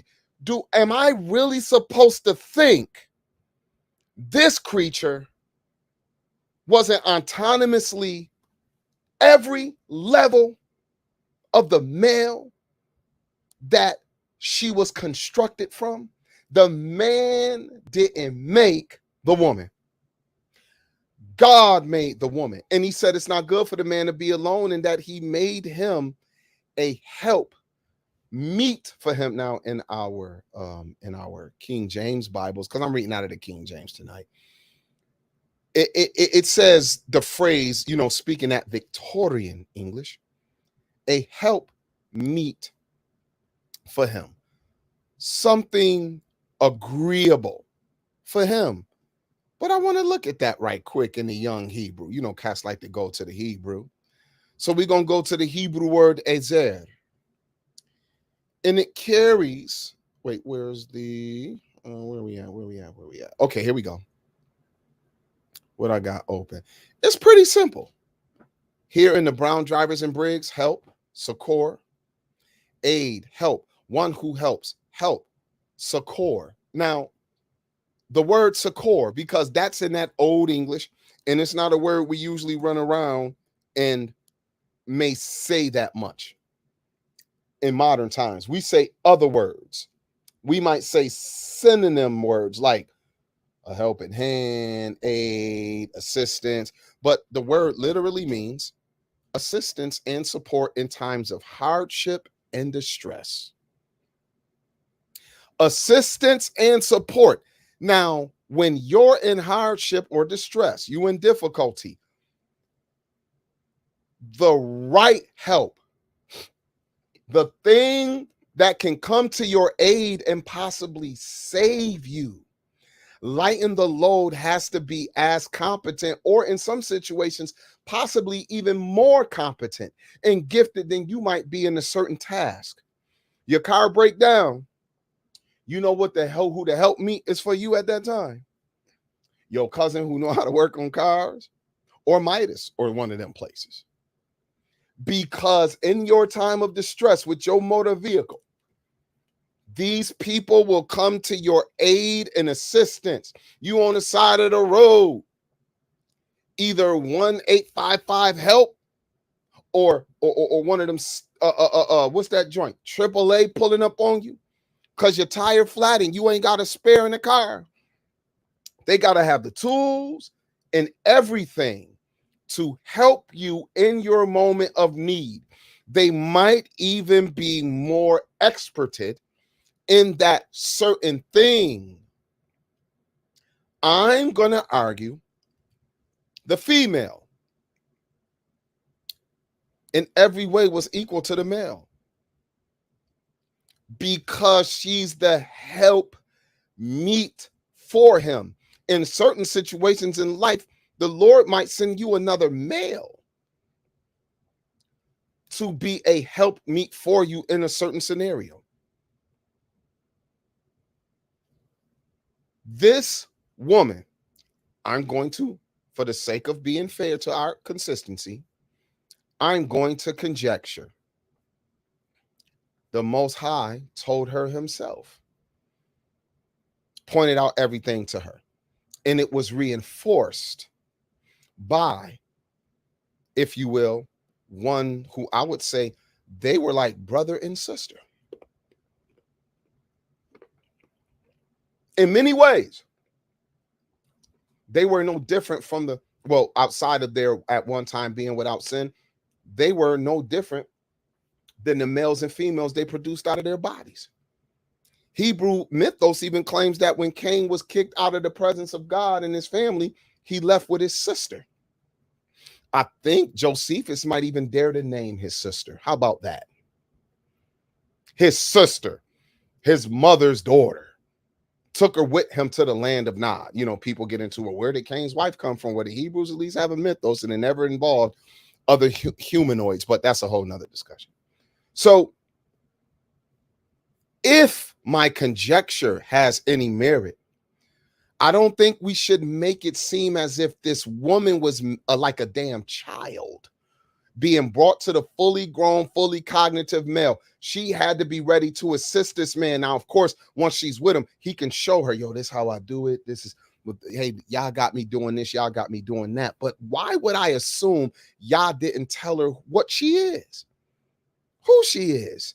She looking, whatever we would picture in our mind, she's looking her creator in the face. She's hearing his voice on her own. What did the male see when he first opened his eyes when the breath of life was blown in him? And how was he instructed? Why do we take that off the table for the female? You know why we do it? Because I believe in the nature that we have now. All we know is a man telling a woman something, or she, you know, she got a daddy. She got, well, a little girl who don't know a damn thing makes sense to me as much as a little boy who don't know a damn thing. As much as a father can teach a little girl, as much as a mother can teach a little boy. But the first woman was not that. People point out Adam ain't have no umbilical cord. Okay, we think that, right? Cool. The woman ain't had one either. She was made as much by the hand of Yah and given her cognitive abilities, her ability to immediately be spoken to by the male and know what the hell he's saying. She ain't there looking like a baby, can't hold her head up. She got to learn how to walk. And come on, y'all. So what I'm going to argue is that my conjecture is just as good as any conjecture in the history of conjecturing. That the female saw her maker when she opened her eyes. And he instructed her on what her purpose was. And once he brought her to the male and the male saw her, and just like when Isaac saw Rebekah, he loved her. Now he got a companion and they are innocent. It says they naked, they have no shame. And I'm pretty sure everything the male did, she imitated because he was before her. Just like when you have children. Y'all notice how children develop faster when they got siblings who are already alive.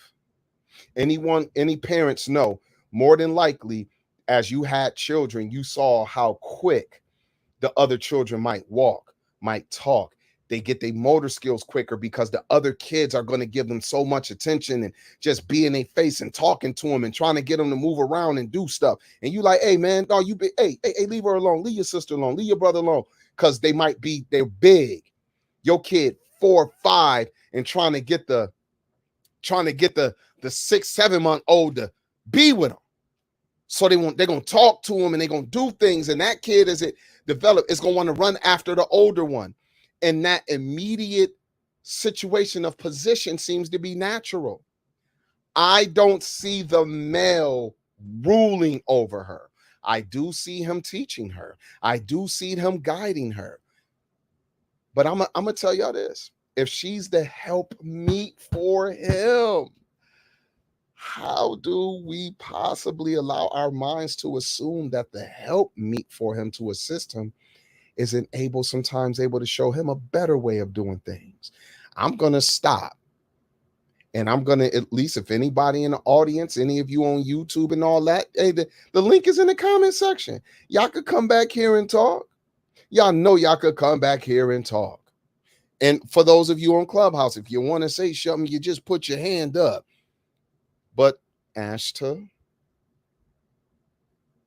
is it fair to consider the things that I said? You can agree or you can pick apart what you want, brother. No, I think it's fair to consider like a champ. What do you think? Oh, you made that statement so quick and got quiet. Go ahead, bro. You wasn't finished. So I think that there's the potential for endless conjecture about Eve's nature and by default female nature prior to the fall. Yeah. And I think what you communicated probably ranks pretty high in those conjectures. It could. Based on the understanding that you have that I know and respect.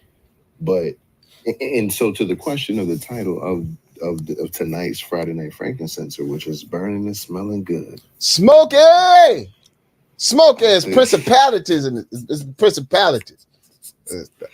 I think that to the title, I don't necessarily see in the text that they were to be ruled over before sin. I don't see that.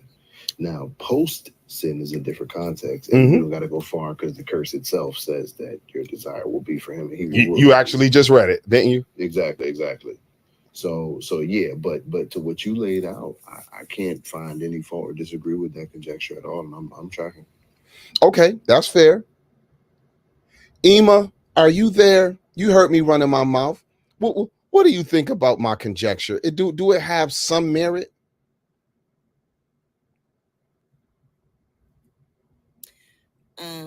Just based upon a plain reading in the text, I submit to you that it does. Okay, thank you, Ema. Deacon, what you think?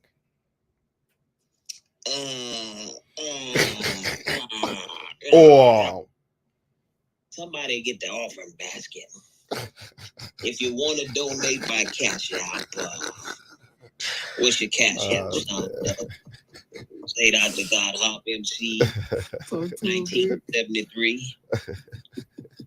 No, don't nobody send that there because I don't know if that's it. Oh, goodness. But it might be a good time to go ahead and put that out there. But well, you know what? Since you said that, let me go ahead and say that if anyone would like to reach out to the kid and you want to build outside of the internet, my email is yourboyzadok@gmail.com. That's YABOYZAYDOK@younggmail. Also, I asked at least a Clubhouse family, y'all go ahead and hit that link up at the top and go and subscribe to my new YouTube channel called The Bible Dojo. We get kung fu over there a lot, and there's good content over there. So if you like how I'll be rambling and stuff on the frankincense nights, then go and check out my content on my actual YouTube page if you're on YouTube.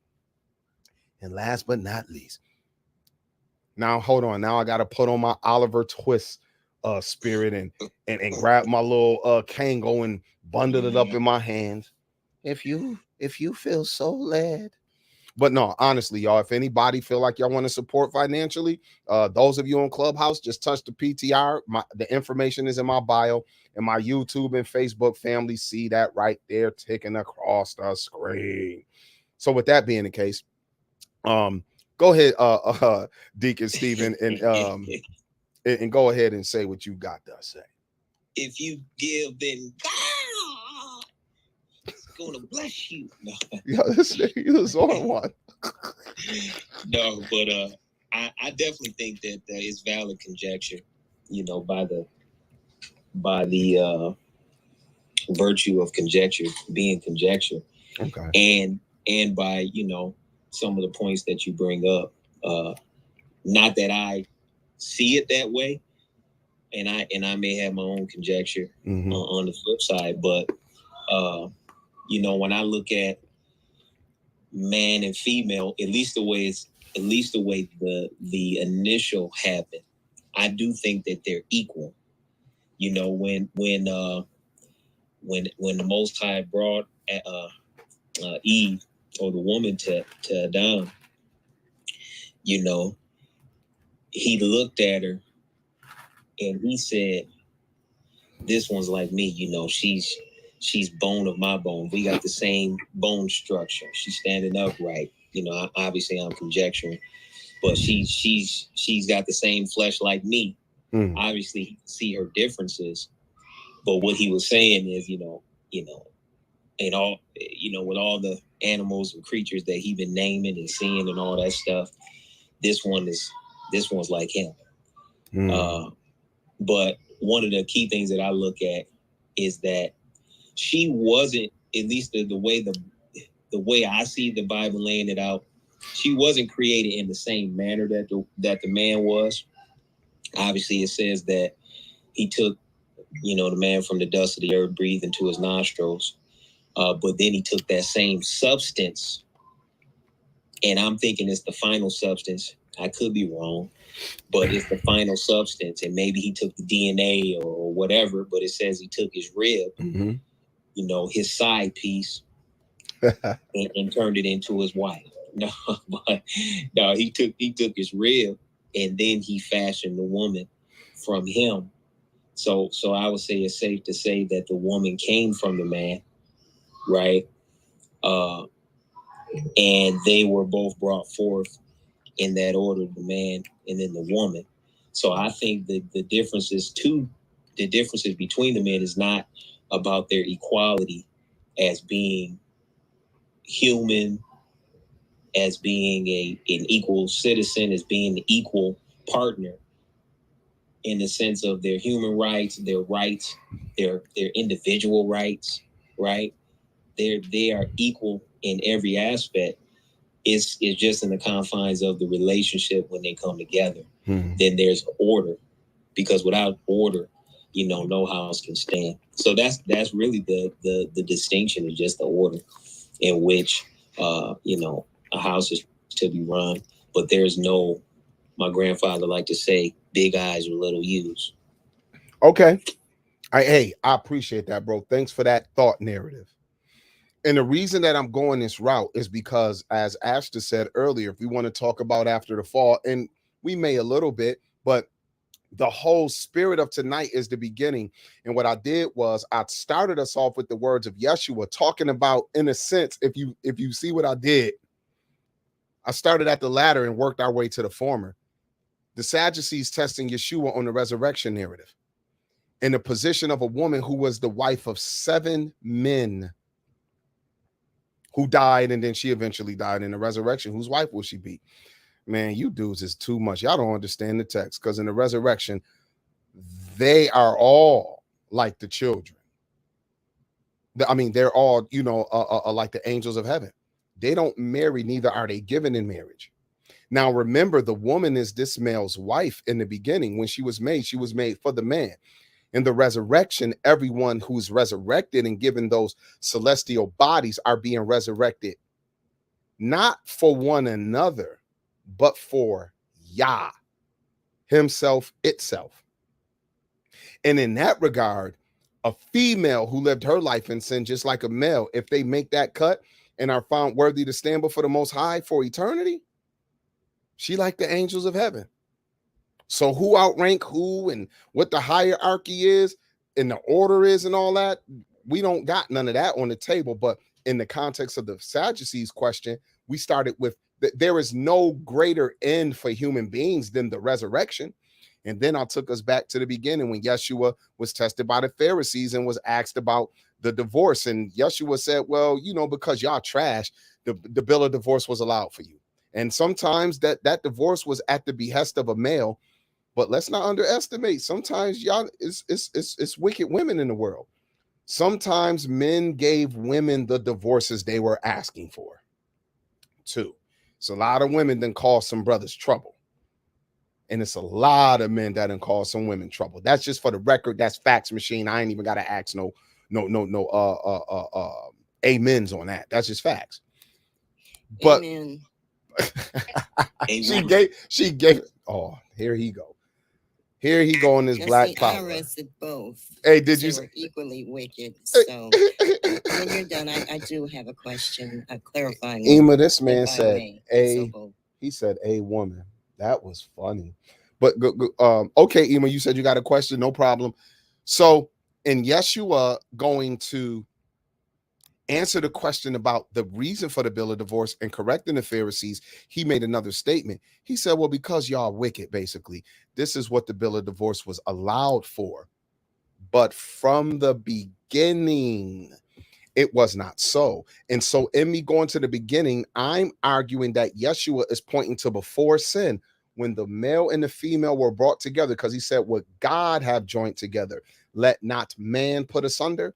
So if we go to that beginning, I'm arguing that for the male and the female in so-called church culture who claim to be the servants of Hamashiach or believers in Yahweh, we're efforting to get closer to the beginning with each other. But I'm gonna save my my belaboring for after Ema gets her clarifying question up. Go ahead, mother. thank you, dear son. My question is this. Do you, what is your position? Is your position that Genesis chapter 1 and Genesis chapter 2 are contiguous? Well, I believe that Genesis chapter 2, in my estimation, is a peer into what happened on the sixth day. And because mother, I think man is still in the sixth day. So, but that's a whole nother discussion. But hopefully that answers your question. It does. Thank you. I appreciate that. Okay. So what I'm going to say here is this. When the male and the female fell, they were given commands because of their disobedience and their sin that are punishment for what they did. So I'll start at the male. Ashton already read it for us. When the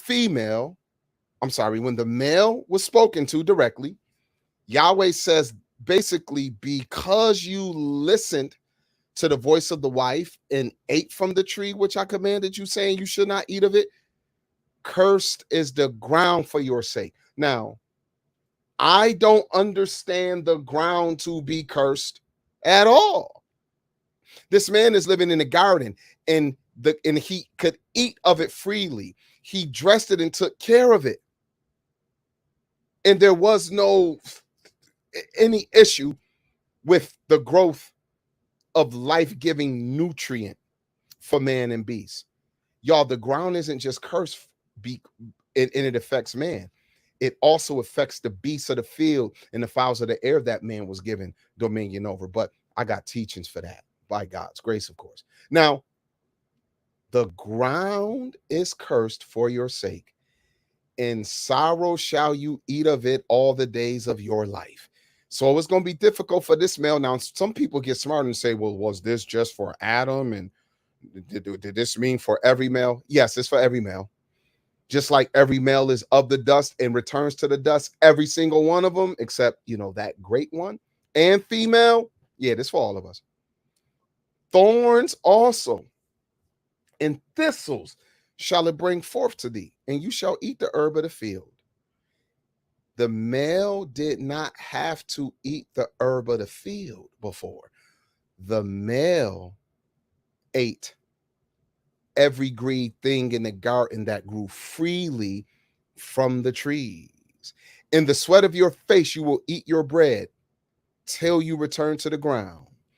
And the labor that man has to put in now is a rigor to his flesh and blood body in a way that it doesn't seem it was to him previously. Oh, and guess what? Also, he's going to return from the dust which he was made from. And even though, I like what Stephen said, the woman came out of man, she don't return in a sense to the body of a male when she dies. She go to the same place he go. So technically she's from the same place he's from. So what I'm arguing is, if you brethren listen and agree, these things said to the male weren't not on him pre disobedience. Now to the female. I will greatly multiply thy sorrow and thy conception. In sorrow shall you bring forth children, and your desire shall be to thy husband, and he shall rule over thee. Now, when we look at that word desire, the Hebrew word teshukah, it literally says, at least here in the Strong's, in the original sense of stretching out after, a longing for beasts. And then it says this idea is used also in the context for beasts to devour. When beasts devour, they first have to chase and catch what it is that they want.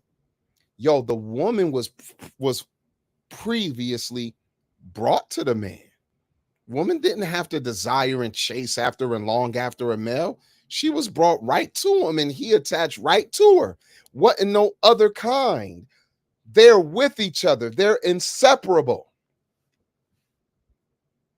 But now for the first woman and for her daughters after her, there's going to be the idea of stretching out after, reaching for something, longing for something. And if I can describe it a certain way, it sounds eerily similar to in the New Testament when the Apostle Paul said in the book of Acts chapter 17, when he said about all the nations of the earth, he said, God is not far from each and every one of us. And perhaps it's like the nations have been feeling after God, like longing for him, desiring, but not truly getting what they want. And I'm going to say that since time immemorial, the female, since her sin, has been put in a position to long for what the first mother clearly had with her male before she was seduced and disobeyed Yah. And when the male listened to her and disobeyed, and now the male has something on him. So I'm arguing what we just read on the female was not on her before she did what she did. A lot of individuals make it seem as if the female was made to be in the position that she's in. No, I believe that's the result of her sin.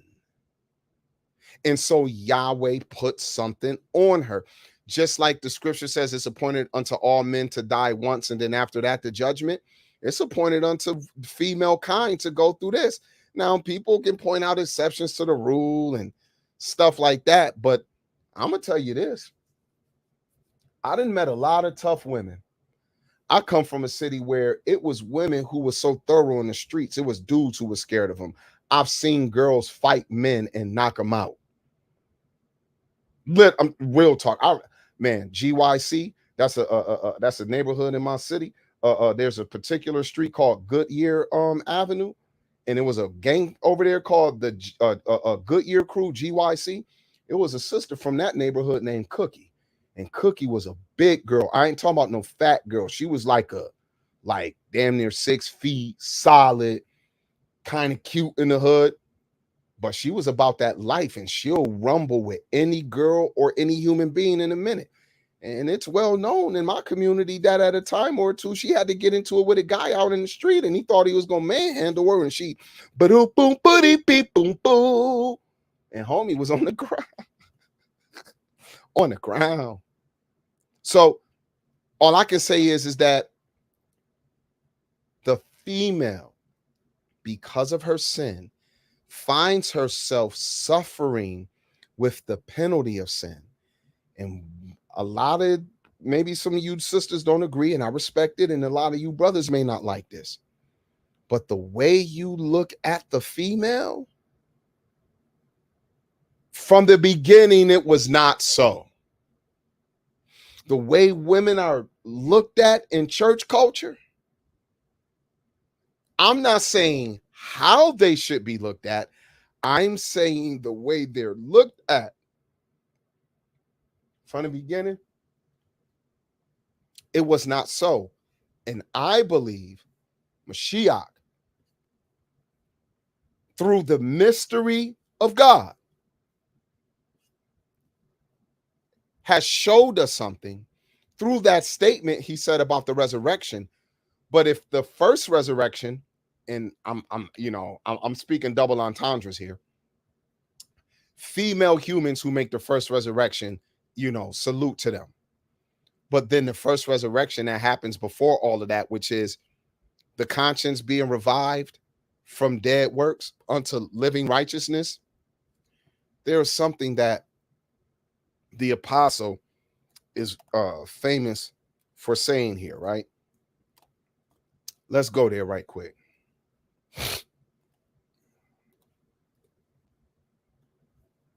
Let me go to Galatians 3, famous text, verse 26. For ye are all the children of God by faith in Christ Jesus. For as many of you as have been baptized into Christ have put on Christ. There is neither Jew nor Greek. There is neither bond nor free. There is neither male nor female, for ye are all one in Christ Jesus. Now, I believe he's speaking from how Yah is bringing together this homogeneous body of faith in the spirit through the belief and faith in Hamashiach. Because this is how it is being looked at from the top down, don't mean that us who are living in the reality of the down always approach it nor manifest it. Ethnic group preference, gender divide, nor societal class status are supposed to matter in the body of Hamashiach. And if you be Christ's, then are ye Abraham's seed and heirs according to the promise. Now, what would them heirs get? We read when the Sadducees questioned Yeshua what the ultimate end for that is. Now, whoever the writer of Hebrews is, I believe it's in that writing that it says, brethren, we are now the sons of God. Brethren, that is not a male specific speak. Even though it's said masculinely, that's really saying that for the church, we are the children of God. And it doth not yet appear what we shall be, but we know that when he comes, we shall see him as he is, for we shall be like him. And I'm arguing that no matter your ethnicity in the realm of men, no matter your economics and societal class in the realm of men, neither your gender in the realm of men is a prerequisite for how you will or will not inherit the kingdom of God. And if I'm understanding things correctly, the male and the female, when they truly walk in Christ, walk further and further back toward the heart the male and the female had for one another outside of sin. Because remember, according to 1 John chapter 2, little children, do not sin. But if any do sin, we have an advocate with the Father. Do not sin. See, the position of the female, when cats want to argue over what Paul was saying in 1 Timothy, I suffer not a woman to teach and things like that. Hey, okay, he also a man who said he think it good if all men be like him. I'm telling you that never in my mind have I agreed with Paul on that statement. But I respect, and in absentia, love posthumously the great OG apostle. I think he wanted to, for a lot of cats who be, especially in this age we in now, a lot of people who be talking on his name, he get on Clubhouse, YouTube, and he'd wash every single cat who want to talk like they are the Hebrew of Hebrews. He like, oh no, nigga, that's my title. You ain't read. Ain't you seen my movies? Boy, ain't you read what I wrote? I was the Hebrew of Hebrews. What you think I forgot what I was? When I said I counted all dung that I might have Christ, I didn't say that I don't remember or know it all. I just said when it come to making sure I hold on to Christ, whatever them things mean, they don't matter when it come to him. But don't think for a minute that I can't step in any realm of Israelite culture and put it on top of their heads. I don't think he's one to be trifled with, but because he ain't in dude's face, a lot of cats, you know, they claim they Ebionites and, you know, they want to talk about Paul a certain way. Can't hold a candle to him. Not none that I've heard, you know.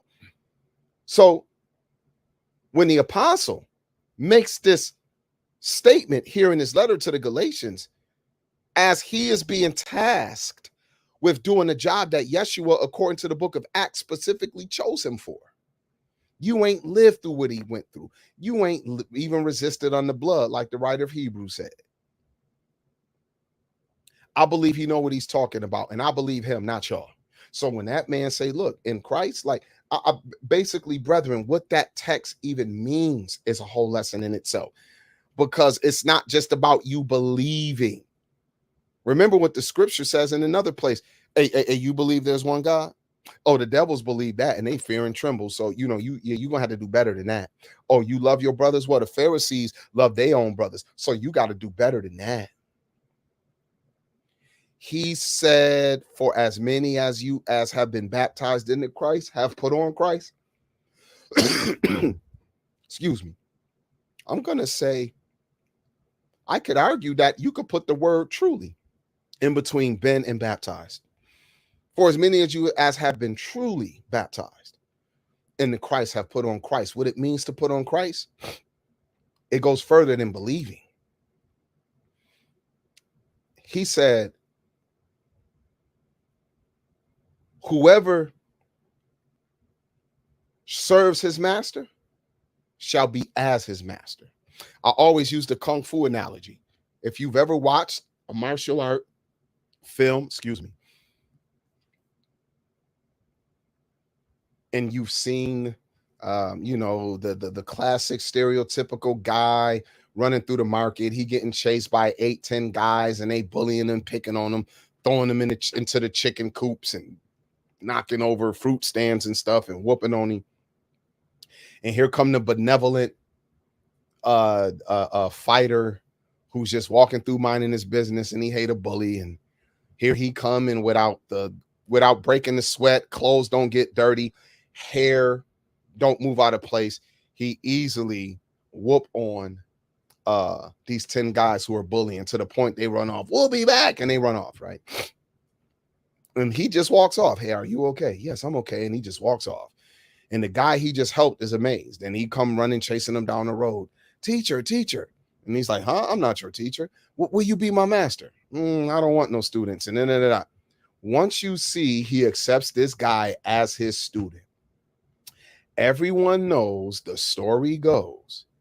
You do not ask this guy to be your teacher because you want to be like him 10, 20, 30, 40, 50%. If I could just be half the fighter he is, oh my God. No one does that. They want to be with him long enough to be just like him. I remember being in school, and even though a lot of us from high school then turned out decent, some done turned out excellent, and some done turned out very bad. In career day in school, when we were asked, what do you want to be? I ain't never heard one kid raise their hand and said, oh man, I'm just trying to be homeless. I've never heard a young man or woman aspire to struggle in life. I've never met a person who worked a job and consciously said, I desire to live meagerly. No. Hey, if you got a career, you hope that if you put in them 20, 30 years, that you could reach to the furthest heights than from the first year you worked in a career. You in year 28 and you still on the same level you was 28 years ago. That's not cool. People are looking to excel in their careers and in their vocations. The reason I'm saying this is because the male and the female who walks more and more in the mind of Christ will more and more blur the lines of gender. I'm not talking about androgyny. I am literally talking about the way that they look at each other, love each other, and deal with each other. And for the married couples who are more than just secular, carnal partners in life, but y'all both are baptized in Christ, you are in some unique positions because you are also claiming your wife is your sister in the faith, and she's claiming her husband is her brother in the faith. Why don't we look at the male and the female like brother and sister? Even though brothers are meant to protect and help their sisters, especially if they older brothers or even older sisters, the way how many guys I know who older sister was out in the street smacking people up about them? She was first, not him. She out here seasoned. Somebody messing with her brother, she putting on the track shoes with the sweatpants, t-shirt, putting her hair in a ponytail, and putting Vaseline on her face. And he saw his helpmeet, because when his sister get out there, win or lose, she gonna make sure the hood know, don't mess with my brother. When those kind of the reason I give them two contrasting examples is because if a woman is older than her brother or a brother is older than their sister, in spite of gender, they're in the same kind of responsibility, hopefully most of the time, and mindset toward the younger sibling. You, my little brother. You're my little sister. And I believe that the male and the female's relationship, there is hierarchy among siblings. They were more like siblings than what happened after sin. And in the church, even though this your wife, you got to also know that you're dealing with the Most High's daughter. You got to know this your husband, what you dealing with the Most High's son. So how do y'all treat each other? How do you look at each other? And then when you go outside of that, how are the brothers in church culture looking at the women? You got niggas running around telling women to shut up. And her desire. Wait, hold on. Remember what it said. And you go read me a text where it said a brother had authority over his sister. It don't exist. It don't exist. You can run the numbers and tell me the authority that a husband and a father have. Maybe cats want to run to the Jacob scenario when Dinah was defiled by the prince of Hamor, and so Levi and Simeon felt a certain way and say, yo, he dealt with our sister like she was a whore. And the Hebrew word says anah. When you look up that word, it means he looked down upon her like she was nothing. And they were hot about that. So because they stepped up and protected their sister, you can kind of say, well, the sisters were even under the authority of their brothers. I will say, I'm going to say Dinah was, depending on the order of the brothers, Dinah was probably telling some of her younger brothers, hey, do something again and watch I don't beat on your lip. I done grew up around the older sisters to younger brothers. I got cousins who are the sisters and the brothers are the younger. And them boys feared they sisters. They should be on a helmet when they foul. Real spit. No different from the big bro with the little sister, big brother, big sister, little sister. So it is only through the eyes of sin that many in church cultures still deal with the women. I'm talking about as males. And unfortunately, the way some females deal with the males. But if we get closer and closer to how the apostles were, where they said we no longer know any man after the flesh, if you're not looking at a sister according to the flesh and you looking at her according to the spirit and vice versa, the more truly you are like siblings. And siblings, male and female, are equal. I remember my sisters getting out of pocket. My mama left me in charge because I'm the oldest, bro. I'm the oldest of the children. My sisters are younger. My mama leave me in charge. She gone. Hey, look, hold it down. And I think because my sister ain't doing what I wanted them to do, my mother orders are, if they get out of pocket, you mark that, warn them. Let me know. When I get home, let me know, and I'll handle that.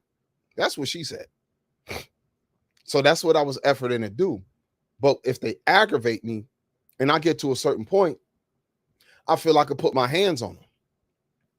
And so when my mama get home and she hear about they was foul, she get on them about it. And then she turn around and do kung fu on me. Mom, what you getting on me for? Who think you put your hand on my daughter? That's your sister. You ain't got no authority or right to put your hand on your sister. That's right. My mother checked me a long time ago, even though I was the older brother. You don't have the authority of a father or a husband. I gave you a temporary authority as a watchman. I'm basically like the security guard at Family Dollar with no pistol. Somebody come up in here and steal, and I'm like, hey, man. But if niggas get out of pocket and pull out weapons, I just got to let them have that. I'm a witness now. When the police come, I'm just reporting. Yup, it was like this. Got him on camera. I tried to get him to stop. He pulled out a knife on me. Hey, couldn't do nothing. A security guard with no weapon is just a witness to a crime. So what I'm saying in my argumentation for tonight, and I'm gonna go ahead and end it here because ain't nobody really pop up for smoke or nothing like that, and that's cool. So I got to kind of teach a little bit and wax poetic and share my conjecture, and I don't mind that. You know what I'm saying?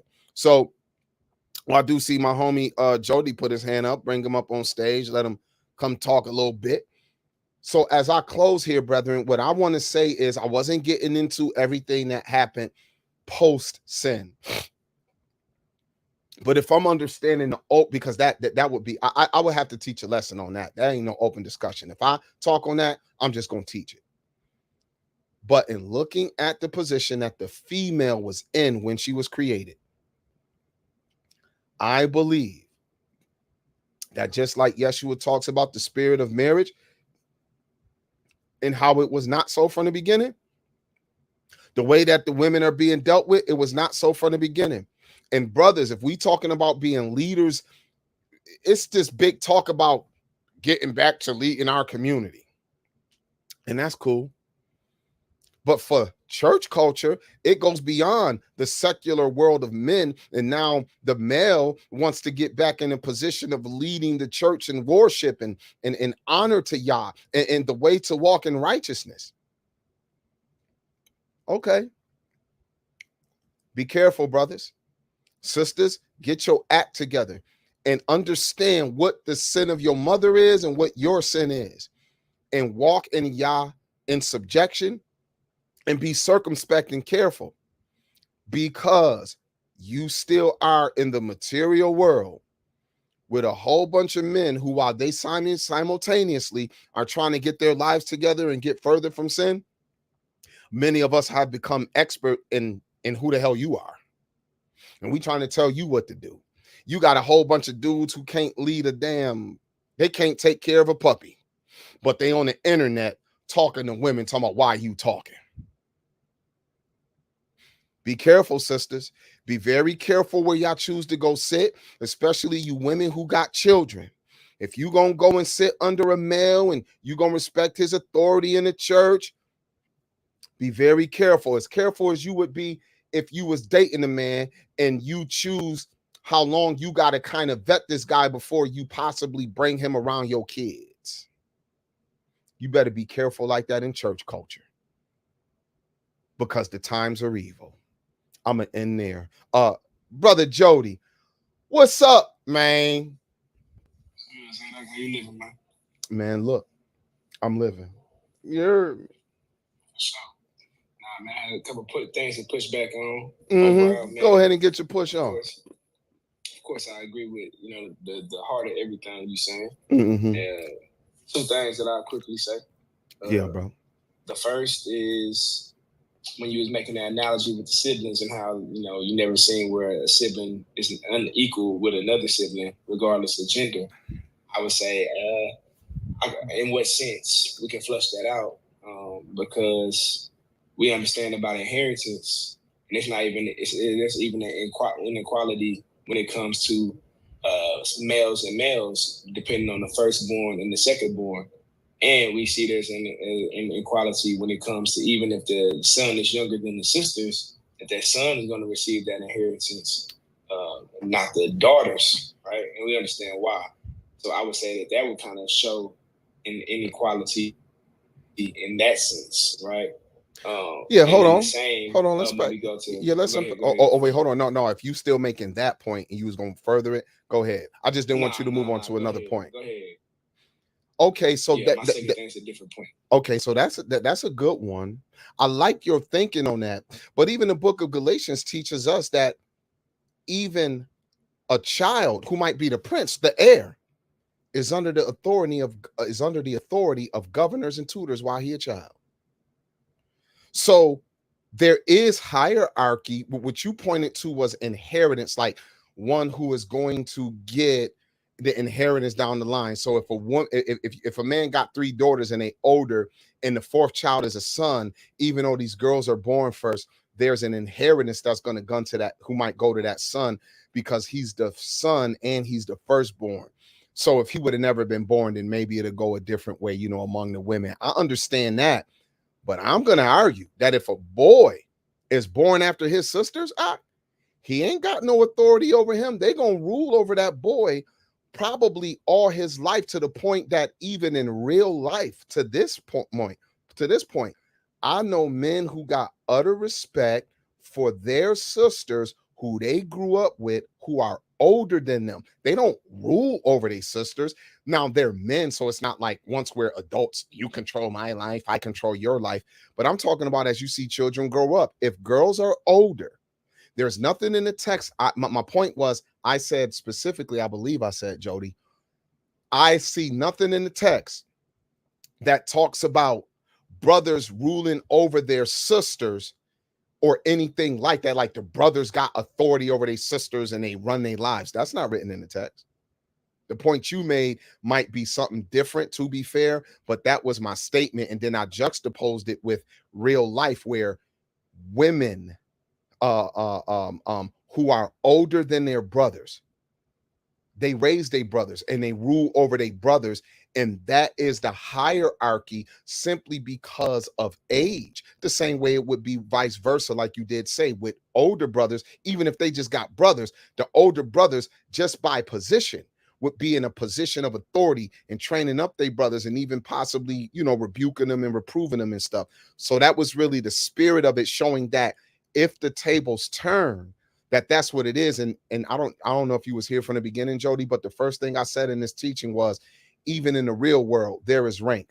My mother outranks me.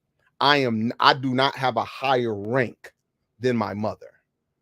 Even to this day, at almost 50 years old, my mother is an authority in my life as much as my father. You feel me? So these were the things I was saying, like female don't just automatically mean hierarchy is this. We look at husband and wife and we transport that to every facet of society in the male and female dynamic. And I don't think biblically even that can be supported. You got it. Yeah, I understand that. And I would agree for the most part. That's why I said we flush it out. And I wasn't here from the beginning, probably like the last 20 minutes. But to extend that point before I go to the next one is even when we see power and authority, we see that being given to the boys, unless there is no boys, right? So even more than inheritance, for example, I would go to an example such as the kings and queens, right? Well, really kings. We see that kings had daughters, King David, so on and so forth. That authority that is given to the son, it was never given to the daughter. Now we understand, we flesh that out. The gist of that is the daughter is going to get married to a man. Mm-hmm. So under her father's authority or her husband's authority, right? And so with that being said, we also see plenty of instances where women would cry out to the Lord when they didn't have a husband or they didn't have a son, say they were a widow, because, you know, who's covering them, right? In that sense. So I still see like a little difference, but not to. I understand now that you fleshed out your point more. That's not necessarily what you're arguing, right? So I can yield to that part. Hey, I'll just comment and say that the points you made are fair, because the overall tenor of my text is that even in the realm of the sinful nature we live in now, there are many instances in the real world where women outrank men in authority, in politics, business, and in some cases, even in family structure, depending on certain situations. So I'm not using just the Bible to flush out the narrative, because I think sometimes what happens is the covenant given to only one nation on the earth, we try to make that the standard for all nations. And that's just not. Now, if Israel would have kept the covenant, Israel would have produced a societal outcome that the scripture claims nations would have admired. But since Israel never accomplished that, nations never admired Israel to the point that they wanted to be like the nation of Israel.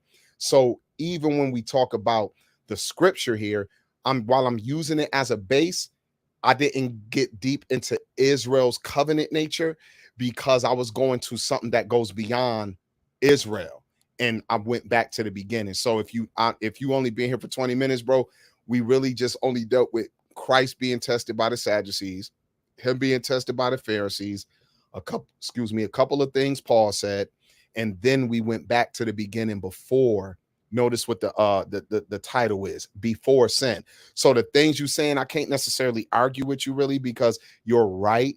Because now that we're in the position we're in, and if we're looking at the Bible and we look at the nation of Israel as a nation, we can see, and to be honest, if we look at other nations, if we understand, we can see a common theme and narrative. And then you have those rare cases where, for instance, you got a guy who inherited the kingdom when he was young, but he was still too young to really have authority.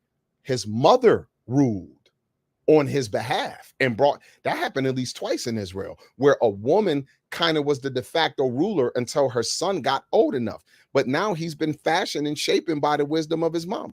Even Proverbs 31, that famous virtuous woman, Proverbs 31 woman narrative, which is people attribute to Solomon's wisdom.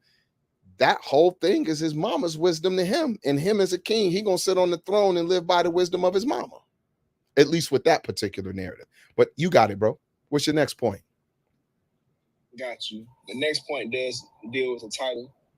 And so I would say that even before sin, that we do see the man having authority over the woman. My argument for saying that would be a couple of things. The first is we understand that she was created to be, well, first, let's go to the beginning. She came from him, right? And she was created to be a helpmeet for him and not vice versa. That in itself shows you some type of authority or hierarchy. He wasn't created to be her helpmeet, but vice versa.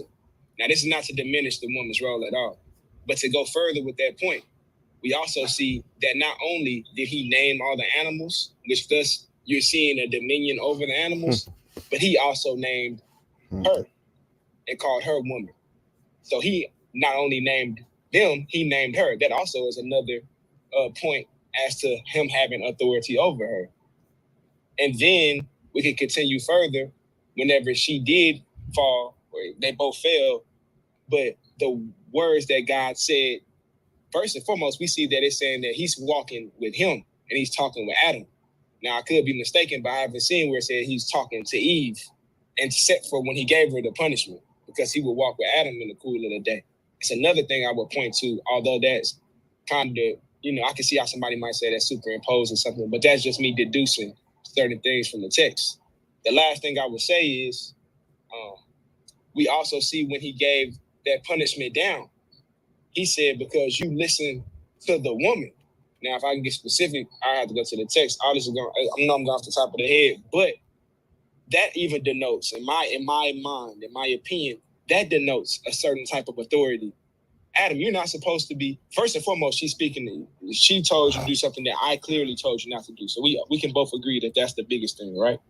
But it also seems to me, and this is the weakest point out of the four that I'm named, this is the weakest, of course, but it seems to me that even in that way that he spoke to Adam, it's like, Adam, you're listening to someone you're supposed to be having authority over. Now, in the sense that I read into it, right? But I mean, you can attack. Not even attack. Excuse me, a better word. You can speak to those points that I made. If I need to restate them, I will, because I know I said four things. No, I like that. All I'm gonna say to you is ho ho ho ho ho ho ho ho. About to be some kung fu fight up in here, boy. You understand me? That's what it is. Jump in to add the Jody first point. Damn it, you understand me? There about to be some kung fu fighting up in here. Well, go ahead, Ashley. You sound like you want to say something. You go ahead and say it. No. I wasted time. I wanted to jump in to speak to the first point that he made, but I wasn't in sync, and this was a good point too. So no, I'm chilling. Oh, okay. Well, all I can say is this, brother Jody. I think that there's merit to how you viewing it. So I can't necessarily say I don't understand why you see it. It's the same way that I understand why Trinitarians argue what they argue and Unitarians argue what they argue. I really see what they see on both sides of the argument, but I might agree with one a little bit on this direction and the other in a little bit of that direction. So since you kind of heard what I said, I know that you understand that there is another way to look at it. So I'll say this. The idea that you listen to your wife, the woman didn't make him do anything.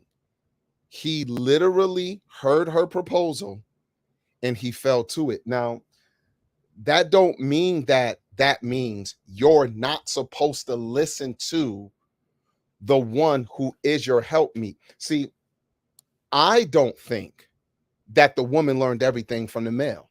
I believe that just like the male was made by the hand of God, and when he woke up and the breath of life was blown into his nostrils, he seen his maker, if you will, whatever that might mean, right? Heard his maker. He was fully cognitive, given the mature brain to be able to comprehend, could be talked to and respond back, could understand and reason, ask questions, make decisions. And we clearly see that's what he did in the garden. He could dress it, keep it, name the animals, all that. But as he was alone, the Most High actually brought him to a place where he said, yo, he shouldn't be by himself. Now, when he gets the help meet, when he gets the Azer, bro, that ain't just somebody to be like, hey, you sit over there, and when I need to pick up this heavy log, you get the other side. She did come from him, but it had nothing to do with him. God chose to put him to sleep and take matter from his side and created the woman with his hand, just like he created the male. And when the male, whenever it was in a position to be awake and the female was brought before him, he said what he said. We just don't have the pleasure of knowing what it looks like for the Most High to make the woman to be fully cognitive, intelligent, to be able to talk, understand, reason, be able to be talked to, talk back, ask a question, be responded to, the whole nine. The male didn't have to teach her how to talk. The male didn't have to teach her how to walk. The male didn't have to teach her what everything is, in my opinion, because just like he was taught to, it's almost like the Most High made her and just brought her in front of a male instead of, hey, the Most High made her and instructed her. You mean to tell me nothing, no conversation from God to his creation? He only spoke to the male. We don't even get the implication he spoke to the male. It said he made him and then he put him in the garden to dress it and to keep it. Would we conjecture or assume no conversation, no instruction? No, the only instruction we get, we don't even get that God told him to keep it and dress it. We get that God put him in the garden to keep it and dress it. How did the male know what to do? Was he told by God? How did the female know what her purpose is? Only when the man tell her. I don't believe that. So I believe that it's dangerous to perceive that everything the female knew came from the male, and that a helpmeet sometimes is there to give you an idea that's not in your head. And sometimes when someone assists you, we looked up the word helpmeet, and then we went to the word because there's a word that's in the lexical data that says succor, SUCCOUR. When it looked up that word meant to assist and aid in times of distress and trouble. If someone helps you in a time of stress and trouble, bro, I'm going to say we have to at least consider, you might have to listen to that person. They might have the answer to the thing that's got you stumped for the moment, or the thing that is puzzling you and you trying to figure it out. And this one is here as a brain and a mind with you to say, oh, I see this. You ever sat down with your wife and did a 1,000 piece puzzle, and she was able to see pieces in a way you didn't? And as y'all was working on this puzzle together on the dining room table, she attributed to her. You didn't have to tell her, hey, grab that piece, which shows it's a mind that you might have to capitulate to at times. Like the apostle said, the man don't have authority over his own body, but the wife got some authority over him. The woman don't have authority over her own self, but the husband got some authority over her. I believe that the apostle was saying for those of us who come into the mind of Christ, that our effort is to walk back closer to the beginning before sin. And so even though that's my conjecture that you can't read, I believe it's at least as valid to put on the other side of the scale as the one you have posited on this side of the scale. And the last thing I'll say is this. When you look at the idea of what you said is like some sense of authority, I never said the man had authority. I asked, was the woman ruled over? And I'm going to argue that what she was told in Genesis 3, it wasn't just recanted to her position that she was already in. She was told her punishment, her husband ruling over her, and her desire after him. And we looked at that lexical data. It actually told us that it means a stretching out after, a longing for. There was something now that the man has sinned isn't always going to be agreeable with the woman, and she's going to long after a male. And then her desiring that, her stretching out and reaching for the male, where previously she was just brought to the male. The male didn't have to find her. She didn't have to find him. Yahweh brought her to him. And she was in a position right there, inseparable. Now in sin, women are going to chase men. Women are going to long after, like you rightly pointed out, women looking at a certain way, and you know, they ain't got no husband or something, and it's like a shame on them if they can't have children and stuff. I got that. No, I'm with you 100%. But we talking about the garden. I find no evidence in the text to say that what was her punishment. Because if you look at the male's punishment, I don't believe none of that was on him pre-sin. So I have no reason to believe that the thing said to the woman was on her pre-sin. You got it. Okay. I address the things, from the beginning, but just the main things. I go backwards. So first, let me say this. I'm not in no way diminishing. This is not for you, Zay. I'm no way diminishing the woman's role. Oh, you putting out a disclaimer to the audience? Well, I saw somebody say, I can't believe Jody teaching like this. Like, I'm not teaching. Oh, okay. I didn't see it. My bad. You know what I'm saying? Yeah, it's all good. It's one of the sisters, you know. And so, yeah, this is not in no way diminishing women, right? So I'll keep going. So the first thing you said, the female wasn't created from Adam. Wasn't created for Adam in the sense of it wasn't because of Adam that, you know, Eve, that happened because of God. All right, so look, here's the thing. I'm not making Adam God, but the female was created because of Adam. That's just the facts. That's what the Bible says, you know? God said that first and foremost, he created the man first, and everything he created, right? From the sense that I get from the text is, from everything God created, it was created for the man, right? The seasons, the time, so on and so forth, the sun, the stars, the moon, the trees, the plants, the animals, for his pleasure, right? And also the woman. Now, don't get it twisted. I do believe there's equality there, but within that equality, there's a hierarchy, right? Now, I don't want to get too much into that because I can keep going into that, you know what I'm saying? Because we do see a hierarchy between the Father and the Son. Although the Son has all power and authority given to him from the Father, we understand there's still a hierarchy, and that the Son is subject to the Father, not the other way around, right? And so, but they're still one. I don't separate them. There's still an equality, I would say, there, but we have to flush that out. But not to belabor that point. Then you said everything the female knew, like trying to make it seem like I'm saying, I guess everything the female knew had to come from the man, or if I'm saying that, I'm making that an argument. But I would say that that's kind of a straw man, because once again, I'm not making Adam God. By no means, God forbid. No, I don't know. I don't know the depth of your argument, so I'm not straw manning you. I'm making concrete points. It's not to say because you only said so much, so I'm just making strong points. You feel me?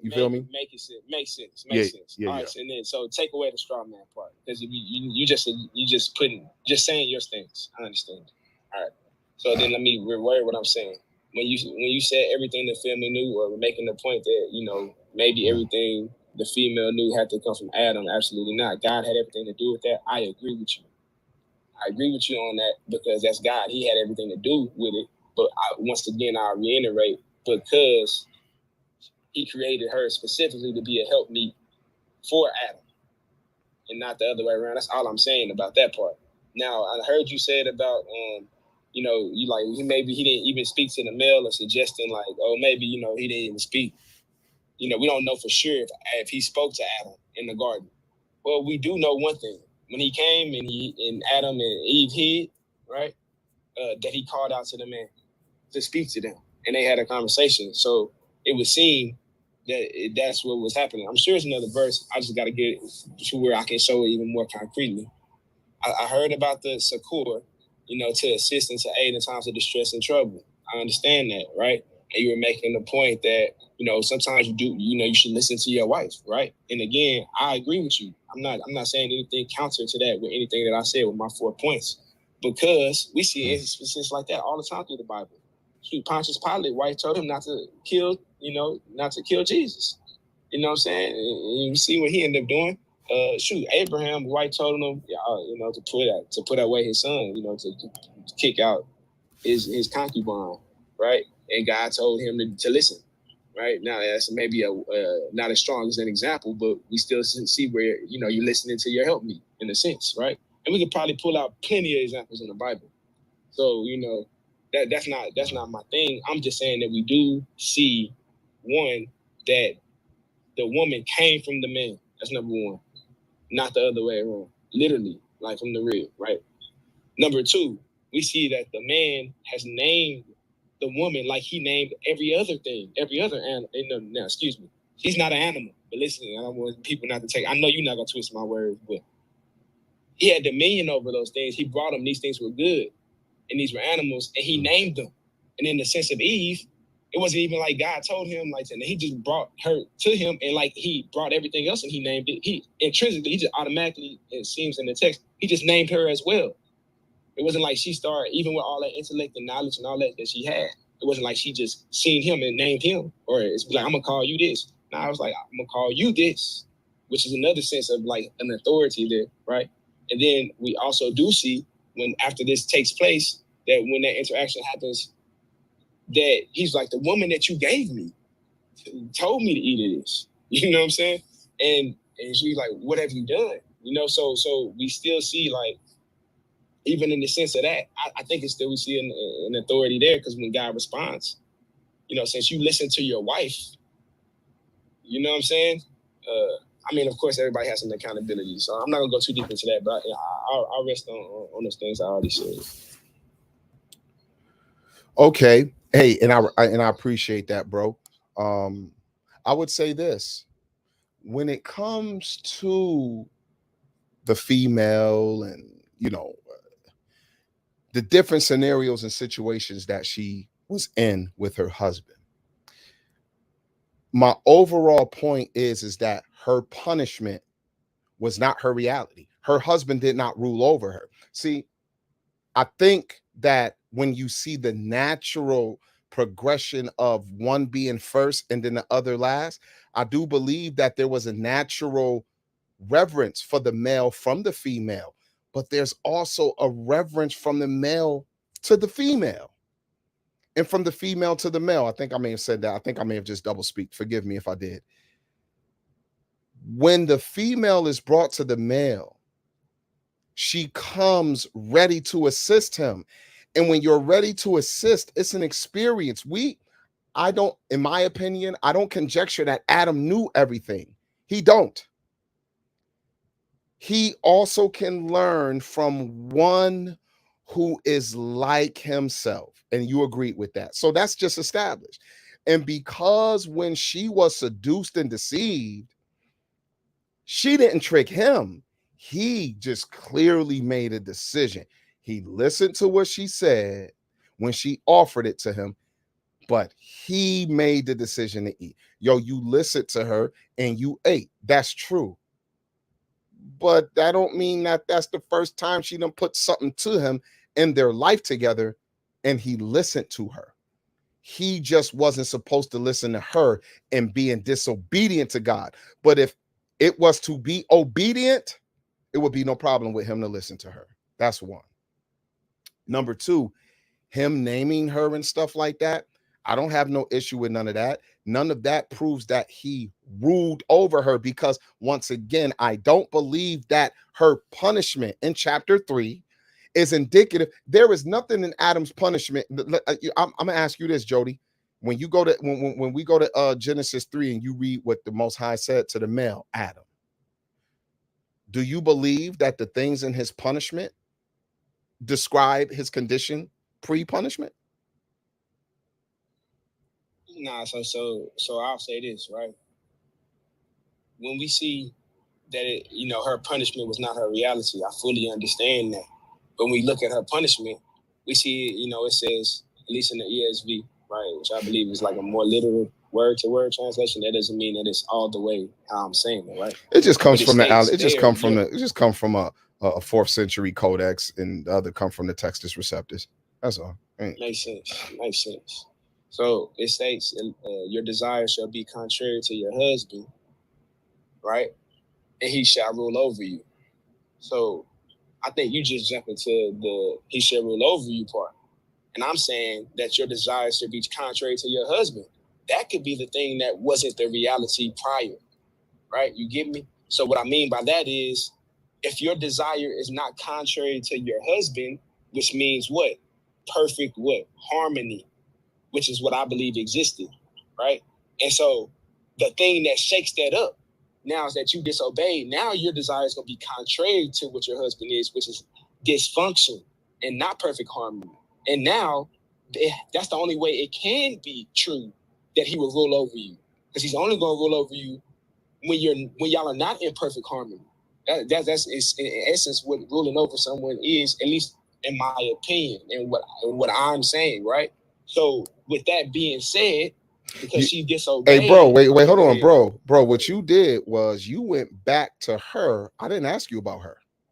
I asked you about the male, and the male's punishment. Was the things in his punishment descriptive of his existence pre-punishment? I like how you did that. No, well, I thought you was talking about her. So No, I was talking about him. I ain't said nothing about her. I said him. You know, my apologies. I ain't doing it on purpose. You know, that's what I thought. You know, anyways, I'm gonna go to it. Let me go to it. Genesis 3. I should have. You said I like what I did. What did I do? Because I believe you're concentrating on a woman so much that you ignored my question. Because ask me a question because I already spoke about Adam. The male Adam in Genesis 3. When you look at his punishment, go into his punishment. I'm gonna reframe it. It's still the same thing, but now I'm gonna reframe it since I think you pulled a move. But I gotta believe you said you didn't do it on purpose. I just think you concentrate. I just think you concentrating on the female so much because I believe you. I believe you concentrating on this point you trying to make about the female that you missed my question. And I think that this is indicative of what's going on in church culture because of how much men are concentrating on the position of females in their sin nature. We not the woman before the flood. I'm sorry, before her sin. I'm gonna ask you about her, but I never brought her up in my question. The male, when you go and read, and you can read it out loud if you want, his punishment. Can you break down for us what you might see in his punishment that describes his condition pre-sin and the things in his punishment that might describe something new to his situation? Make it a little harder. Okay. So the first part I understood. I'm gonna need you to say that last part again. Can I describe things that will describe the condition pre-sin? Right? Yes. The second part. Yeah. So before he sinned, when you look at what the Most High said to him, because you hearkened to the voice of your wife, is there anything in what the Most High said to him that you can say, oh, well, he was already in this position before he sinned? And if so, whatever that might be, so it is a two-part. And what in his punishment would be new post-sin? So is it anything in his punishment that is pre-sin? He was already in this predicament. The Most High just kind of stating what he was already dealing with, but then added some things to his situation. So I just want to kind of see how you might look at that. Okay, it makes sense. So before he sinned, was there anything that he was already in that position before? And then what would be new post-sin? All right, so the first part, right? Anything that was already there before. Let me read it. So it's Genesis 3:17. And to Adam, he said, because you have listened to the voice of your wife and have eaten of the tree of which I commanded you, you shall not eat of it. Cursed is the ground because of you, and pain you shall eat of it all the days of your life. Thorns and thistles it shall bring forth for you, and you shall eat the plants of the field. By the sweat of your face you shall eat bread, till you return to the ground. For out of it you were taken. For you are dust, and to the dust you shall return. All right, so what things were already there prior to this? All right, so I'm not gonna go too extra with it because, of course, you can say the wife part, so on and so forth. But I'm gonna go into the actual punishment. The number one thing is eating the. Let me see.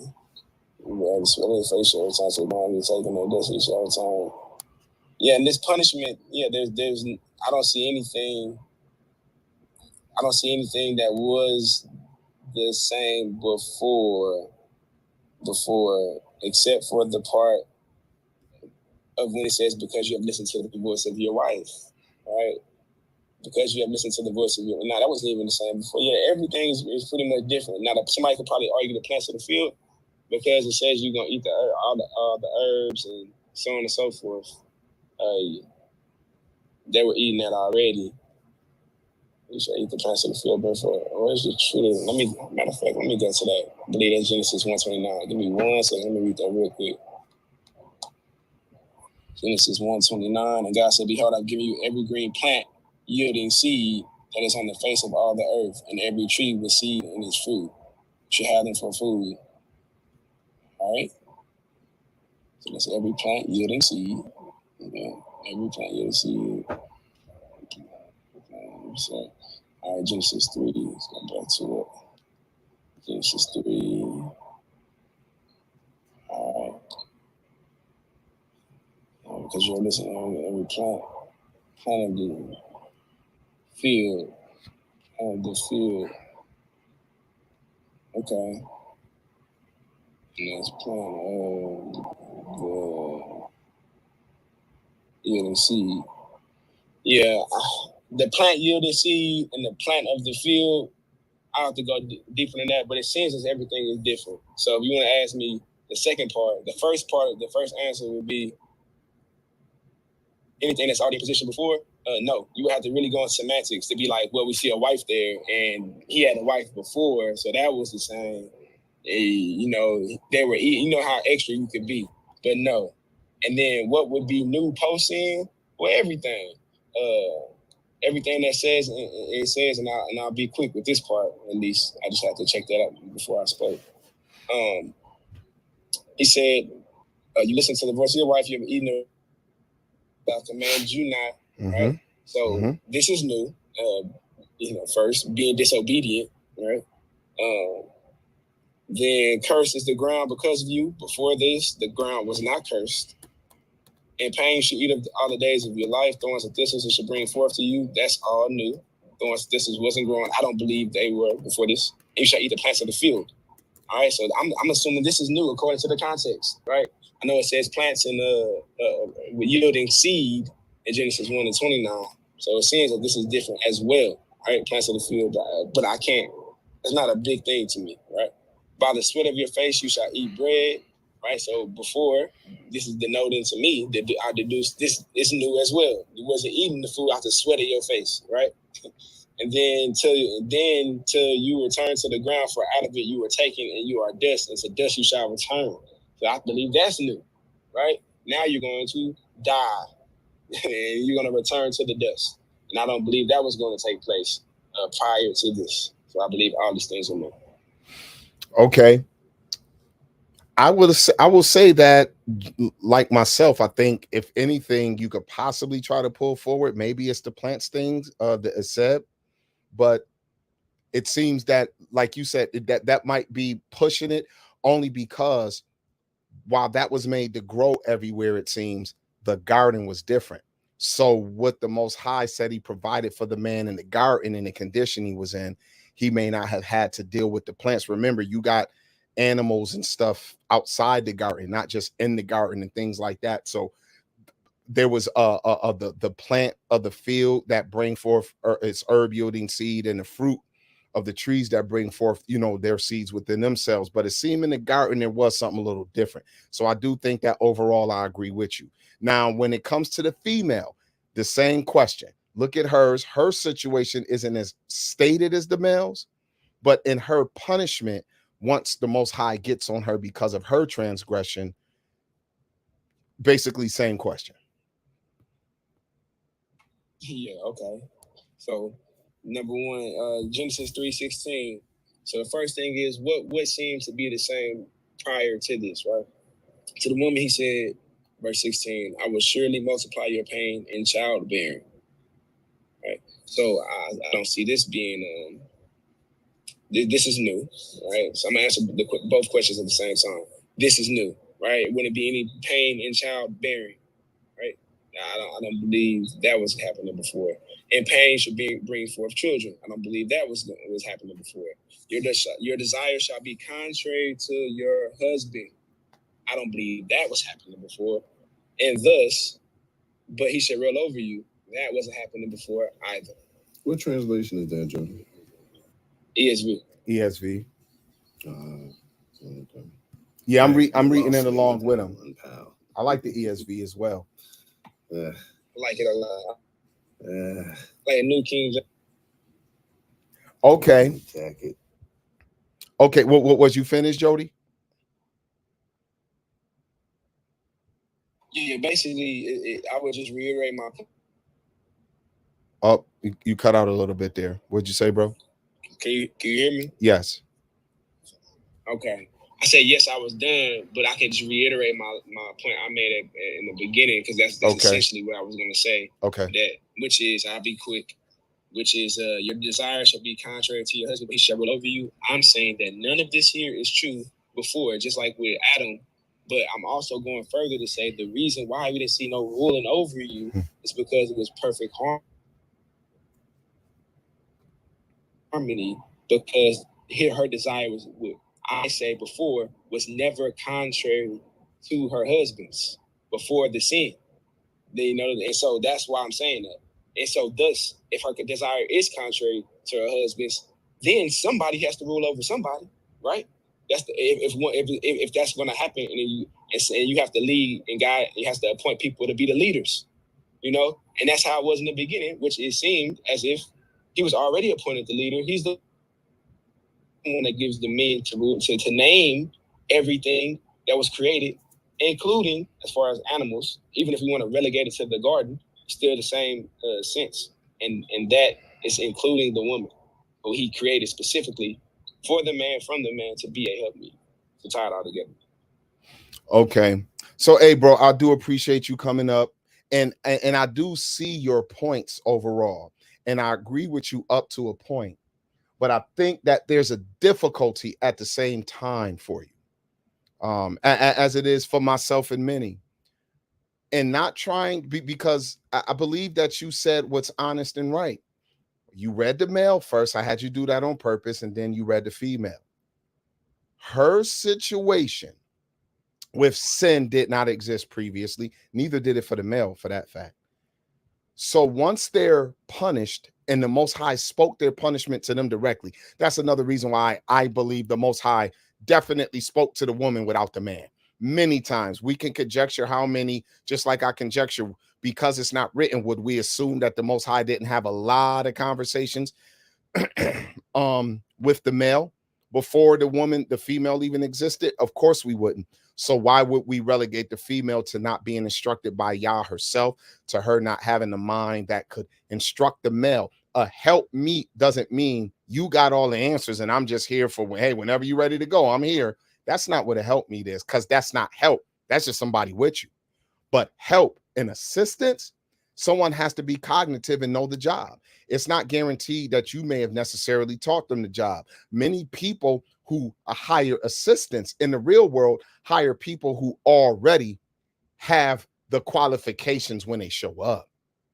Now, when you work for me, I will fill you in on how I want things done specifically. But the only reason why I can tell you that is because you already come qualified. If you wasn't with me, you could go somewhere else and do this for somebody else and do it the way they want to do it. So what I'll say is this: the female was not ruled over by her husband before sin.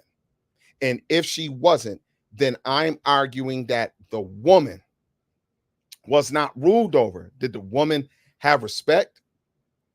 Did the woman honor? You went on mute. You went on mute, Zed. Up, I'll see that. You say you arguing that the woman, you cut out. Okay, I'm arguing that the woman was not ruled over before she sinned. That's all. I mean, at the end of the day, and it seems that you agree to some extent, but because of the male being first, you see that there's something natural there between them two that would be a reverence and an honor for her, from her toward the male, and following his lead. I don't have no issue with that whatsoever. But that doesn't mean he ruled over her. That's all. None of that means he ruled over her. Because the male who is ruling over this woman is also dealing with his own burden, which is going to stress him out and take his life out, like, quickly.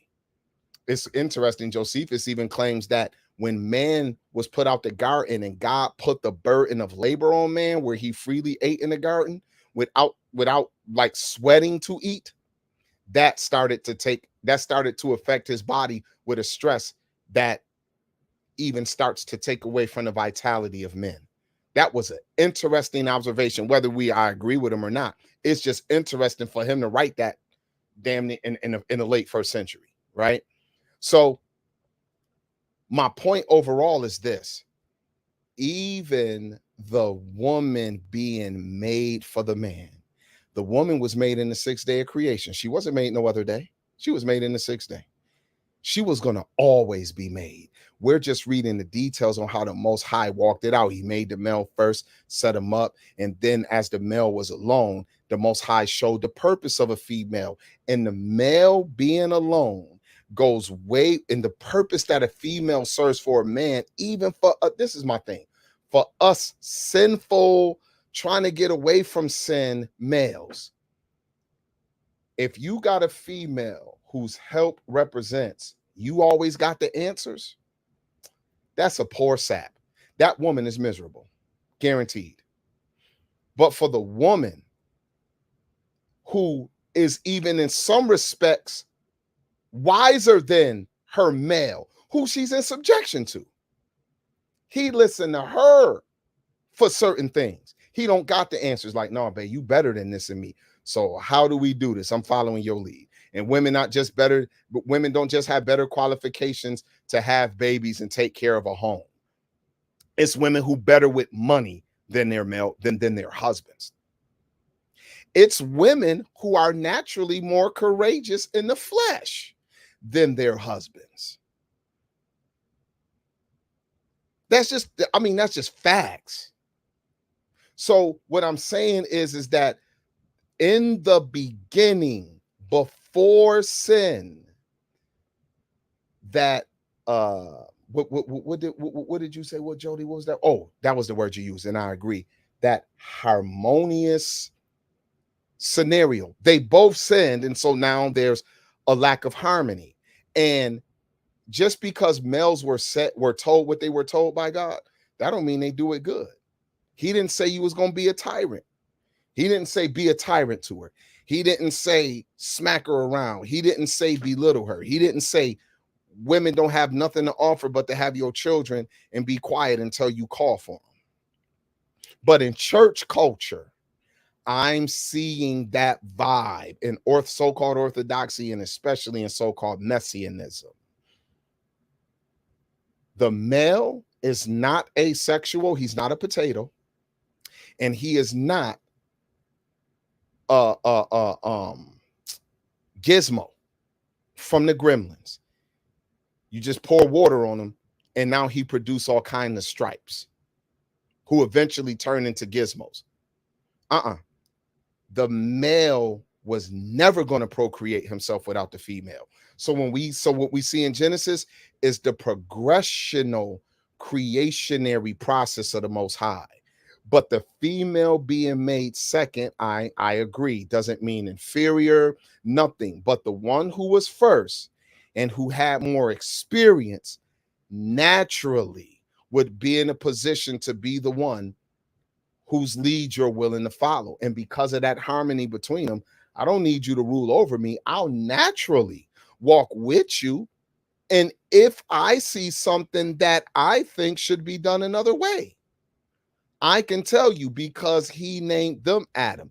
And the female had the capability of dressing the garden just as much as the male did. The male showed her his techniques, boom, she got it. Now, as she get used to it, what if she sees something else to do? Hey, babe, let's do this way. And he see like, damn, I ain't never see that. That's what's up. Let's do it that way. You showed me. The equality between the male and the female is clear. The male not ruling over the female is clear. The male not eaten by the sweat of his brow until he returned to the dust is clear. The male not being in a situation where the ground is cursed for his sake, and it even affect the female and the animals. The female bringing forth children, but going to have sorrow with it. And now she can walk contrary to her male, but she can also long after him, because you do know the male will walk contrary to a female who not walking contrary to him. And her longing and desire shall be for him. So some translations say contrary and some don't. So it's cool. To me, it's just like the oneness cats who run to the obscure translations that say, and I'm not saying you doing this, Jody, but I'm going to give you an example of translations that exist. In order to take away from Christ, we're in Acts 20, where it says that God purchased the church with his own blood. There are some ancient super minority translations that said that God purchased the church, or the Lord purchased the church with the blood of his own son. Or they'll say the church of the Lord and God, which he purchased with his own, and they'll leave blood out. So what I'm saying is that I don't get caught up in the translations 100% because I don't appeal to them for authority. I'm looking at the context, and once I look at the Hebrew and the Greek a little bit and I see the words used, now the context of what I'm reading dictates it to me. So I believe both are true. A woman can walk contrary to her husband, and because of that, he shall rule over her. But also because now something has been put in the woman. The woman would bring forth children, it seemed, if she did in the garden, and she wouldn't have brought forth children with sorrow in her. Every woman who have children are worried about the evil world. And even though they love these beautiful children, they become super protective of them because of disease, because of animals, because of other human beings who may not have your best interests at heart. All of that. Somebody snatch a kid playing in the damn front yard. Women bring forth children in sorrow because of their decision. But if she wouldn't have did that, if God would have let them, they eventually would have went forth and been sexual and brought forth children in Eden, or that garden in the east of Eden, she wouldn't have brought forth them children with worry and sorrow. So what I'm saying is that I have to be careful. I'm not pointing to her natural proclivity because she's second to follow the lead of the male means that he rules over her. Because even now in our sin nature, women choose to be with the man and they choose to give their subjection and their longing after the man. But I'll tell you this, for every man who done lost a woman, though I'm talking about where the woman wasn't just foul and men probably didn't hold it down the way they should have. Unfortunately, it happens from time to time. You lost the day the woman left your home and said it's over. It's not the day you lost her. You been lost her way before the Dear John letter. So even in our sinful nature, the subjection of a woman only comes when she, in that Twilight movie sense, when she marks the male. When she marks this male and desires him, she will chase after him. And if she's wrong, the male will show his authority. But if that male is foul toward her, it's many women who don't put up with foul men. But I've seen many women make the decision that my heart gone from this man. I am no longer in subjection to him. And I do not desire him. And they bounce for the good many times, besides the bad. Yeah, go ahead, Ashley. You want to say something? You got it? Yeah. No, overall, I think Jody made some salient points. So some of them I disagree with, and I think you made some salient points, and some I disagree with. But overall, I will say again that I think, again, the answer to the titular question is no.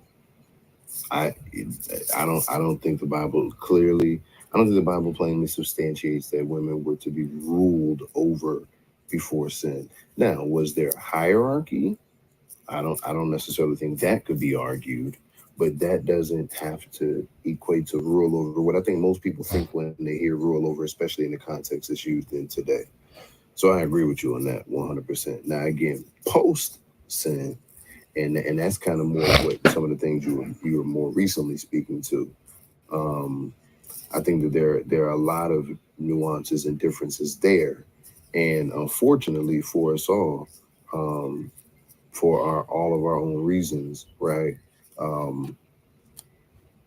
Like that curse specifically says, and again, yeah, that ESV version was crazy. But the King James at least, it specifically says that your desire will be for your husband and he will rule over you, not contrary to your husband. And I take that to mean that innately in a woman there is a desire for that male, not all male, but that specific male authority and influence and presence in her life. And I do believe that is what that curse is saying. So again, post sin, when a woman leaves a relationship and you know, the differences between her being in a relationship with a man, but not necessarily the man that she loves, versus if she truly loves and admires and respects him. And I think those are different conversations due to posting. And I think my view on it is what a lot of people are talking about now on the internet and all these spaces, and even off of the internet and all of these spaces, so forth and so on. Is just a natural progression of things in the society that we are. But it hasn't been spoken of in this way. I'm not saying that's right or wrong. That just is what it is. So it's a new thing.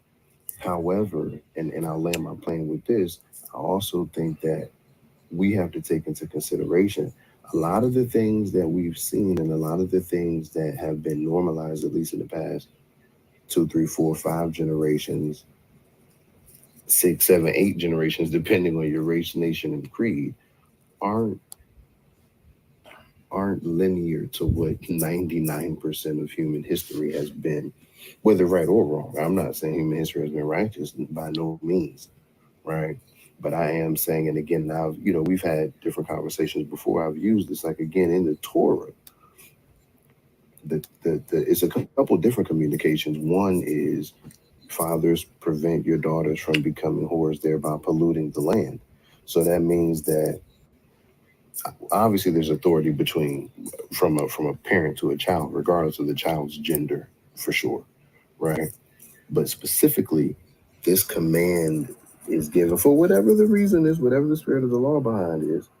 But there is a functional equivalent for boys. It does, obviously, I'm not arguing that it means boys go out and be whores. I'm not whoremongers. I'm not saying that at all. And the Bible disproves that later on. Excuse me. But we have another interesting command in the Torah where the Most High says, you know, where it goes into the vows, right? If your wife make a vow, if your daughter make a vow and it's foolish and you hear it and you don't say nothing, then the Most High will hold you responsible.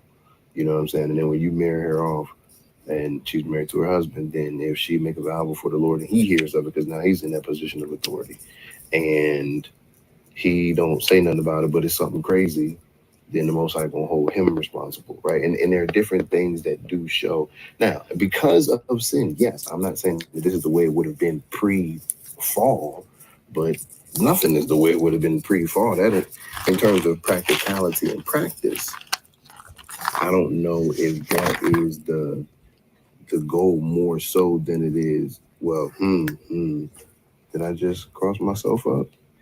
I'm gonna leave that argument off the table for now. Is that can I respond? Well, hold on. Yeah. Let me let my Well, yeah, let him land, and then you can briefly, because I'm gonna wrap this up, and you know I'm gonna put a bow on it the way I want. So yeah, go ahead. You got it, Ashton. But again, yeah. Let me tie that up myself. So again, what I'm saying is pre-fall, my answer is no to your question. Post-fall, by decree and command, and the most important curse of the Most High. Post-fall, yeah. And here's the thing: a man can do that righteously, and a man can do that wickedly. That's not the conversation. We know that, but that's just what it is. Like, we're going to live to press towards the mark of the high calling and emulate Yeshua HaMashiach in every way, because that's the goal till death. We still, unless the Most High returns before we die physically, we're gonna die physically. As men, we still have to work to provide for ourselves and our family, and if we want to take care of them the way that we believe they should be taken care of, we got to work hard. Those things don't change for women until the death, unless the Most High returns before they pass. They're gonna have sorrow in childbirth, and their desire will be for their husband, and he will rule over them. And now, how we navigate that is where I believe the spirit lies in, because that just is what it is. But what you gonna do with it, sir? You're gonna continue to go out here and be trash? Are you gonna have grace on the society today? Not that, still put your foot down and be willing to say goodbye if you need to, but are you gonna have grace and be righteous? Then that's different. And so I think that's where therein lies the crux for the conversation out in general society. But no, I don't disagree with you on the title of this, my good sir. Appreciate you as always, Chief. Okay, Brody, no doubt. And I feel you, and I'm tracking with you overall. I will say this though, because I heard a statement you said about like 99% of humanity, like in history, and probably even now. I'm gonna say nah on that. I'm gonna say that when you see societies get rampant in sin, I don't think we're expert in all the and how societies look as they got further and further into sin. I'm not even sure if we pay attention to every society and country on the planet right now and what they really look like as they get further into sin, because we're in our sin narrative. We're American citizens. We're in a country with 50 states that are really like 50 separate countries. And so our reality is here. And so when we look at the world, we look at it through this lens. It don't mean we really looking at the world. We just looking at the world through this lens and experience. So to be fair to that, it's just like in the book of Hosea chapter 4, the Most High he told the men of Israel, because y'all sacrifice to idols, and as a nation, and the men are supposed to be in charge, y'all are like whores. When your daughters commit whoredom and your wives commit adultery, I will not punish them, because they sacrifice with whores and do praise with harlots, calling a husband hoes. So what I'm saying is that, like when you were talking about like the way people might look at society now and stuff like that with the male and female dynamic, I don't think it's a brand new thing. I just think that we're living in a time where the reality of this society and its evil brings us to a certain phase of what the backside of sin looks like. And if the Most High told the Israelites in the time of Hosea, which would have been right around the time that the northern kingdom was about to get taken about by the Assyrians, which would have been 2,700 years ago, then that means the Most High, the women started to be like, they started to not depend necessarily on men and even look to men. And in that time, not every woman, but this is going to be something in society. This is going to be a sign that, now your daughters are given to whoredom. Your wives even, they feel they lonely and they want to be with somebody. And when they do that, if things were in order, they would be ultra foul. Not saying they not, but because y'all not in order.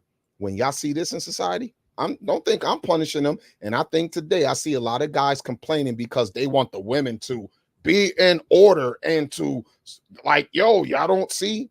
They know they evil, but they don't give a damn because they don't believe y'all give a damn or we give a damn.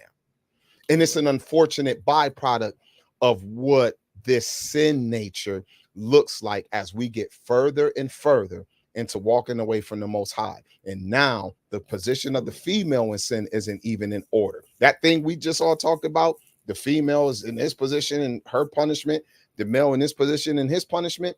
We're getting so far in our evil that we're even blurring those lines. And now women out here talking about they don't need a man, bro. Hey, real quick, and I know Jody want to go. Jody, I got you. Yeah, he'll be patient. He all right. For sure.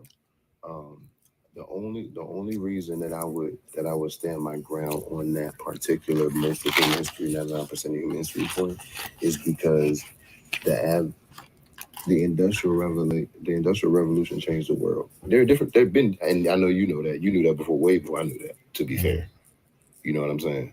But the impact that it had, everything in the last 130 years for the most part, has been something that 99% of human history, whether we think the earth is 4,000 years old or 400 million years old, have not experienced, just by virtue, and specifically in westernized countries, which is where the people are making these arguments, right? We have technological advances. Now, you may have had certain very wealthy sectors of politicians and aristocrats in Greco-Roman society where things were relatively safe and women had the opportunity and the freedom to kind of move around on their own, whatever the case may be, if they were extremely wealthy.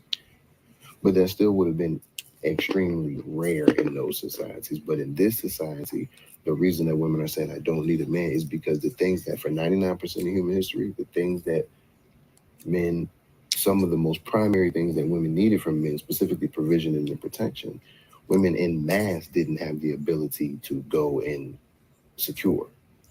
And now That's not the case, at least in these countries, because of the societal and all of the political progressions over the years, and the technological revolutions that we have. And we have privatized and federal and state level, local, county level police and enforcement, fire departments, and all animal control and all of that. Like that stuff is new. And now, again, we're sinners and we get what we got. So I'm not even saying that because of that, that's women's fault. That's not my argument at all. I'm just saying we are in a very precarious time because one, things are so different than they were for most of human history. And then number two, just to add, and I'll land here and this is going to take us somewhere else, so we don't have to address this now. But number two, the societal nature that we are raised in is directing young children in a direction that, again, for most of human history, they weren't going. You're a little boy, you either get conscripted to the military when you become of age, or you do whatever it is that your father do, and that's life. It ain't like, no, what career do I want? What job do I want? I want to go. Like that's not the way the world was. And you're a little girl, and then someday you're gonna get married, and we're gonna decide that, whatever the case may be, unless the village gets taken over or the country gets raided, because that's a whole nother story. But again, it's totally different now. And on top of the fact that it's totally different, and women can provision for themselves, and they have the same security that men have. On top of that, now for the first time ever, they're being widely directed and influenced. The same way that any media would have had a negative impact on young boys, which it did, I would argue. Now, for the first time, we're getting media and information on that same level of wickedness directed at girls and women. And on top of that, we have children being born. What's the rate of single parent homes in the United States? Like, I would never argument that a single parent home will be better than a dual parent home in the ideal scenario, whereas God is the head of Christ and Christ is the head of the church, and the man is under the church and the woman is under the man and the children are under the woman, and they're all living righteously in harmony. Like, that is the best. So nobody's getting that. Nobody's getting that positive direction. Nobody getting popped in the mouth when they're a kid because they're being disrespectful by a man that is respectful. When I say nobody, I don't mean everybody, because I know that does happen. It does happen. And I'm saying that for little boy and little girl, but that's not happening in large. Then you take into effect the way this is. Then you turn around and say in large. Come on, bro. You don't got those numbers, bro. This is your hypothetical. You generalizing a lot. What numbers do I not have? You ain't got no numbers on kids not being popped in the mouth. Come on, okay. A large number. Niggas, 350 million people in the country. Is 170 million people gonna pop somebody in the mouth. But the lack of discipline in children is at an all-time high, wouldn't you say? It could be, depending on where you at, what you think. I think correlation is causation in that fact when it comes to true proper discipline, but I could be wrong. So I'll give you that. But all of that being said, I'm just saying now, what's happening now, we're not different than anybody in the past. We're all sinners, and we all got what's coming for us, deservedly so, unless we repent and the Most High has mercy on us. We're no different. But the time, the external influence, the cesspool that we were born and raised in, everybody being interconnected, all of that is new, and the machine is purposely pumping data and information to us. And without the proper guidance and the proper shielding, we all gonna go left, and now it's their turn. Now, I'm not saying that I'm arguing this from the standpoint of all the guys out here in all of these spaces talking what they talking, right? I'm on these niggas' helmets, so you already know where I'm at with it. I don't give a damn. For me, dog. And I agree with some of them, and I don't agree with some of them. So it is what it is. But yeah, so that's my stance. But I appreciate you, bro. This is always dope. Jody, my bad. I know I got it kind of a little long-winded, but I had to shoot my shot. Big dog, you did. Yeah, it's all good. All I'll say is that at the end of the day, you just described human beings living with the result of sin. And like you said, ain't nothing new under the sun. So as males have created the society they wanted and led everything, eventually it's going to have its effect. And it is what it is. And a lot of times it's for the good. Unfortunately, because of the hardness of men's hearts in Israel society, men being able to give a woman a bill of divorce, sometimes that was good for the woman. I'm going to say many times it was good for the woman. When the Pharisees actually ask you that question, it lets you know how women in a in some kind of magnitude. I don't need to have specific numbers, but it's clear from the question, in that society, women were being oppressed heavy. Negroes will watch today and you'll see women in certain countries, and you in your own mind, even though you could complain about women in your society and you wish they was different, you're still looking like, damn, those women is treated like kind of like, that's kind of wild to me.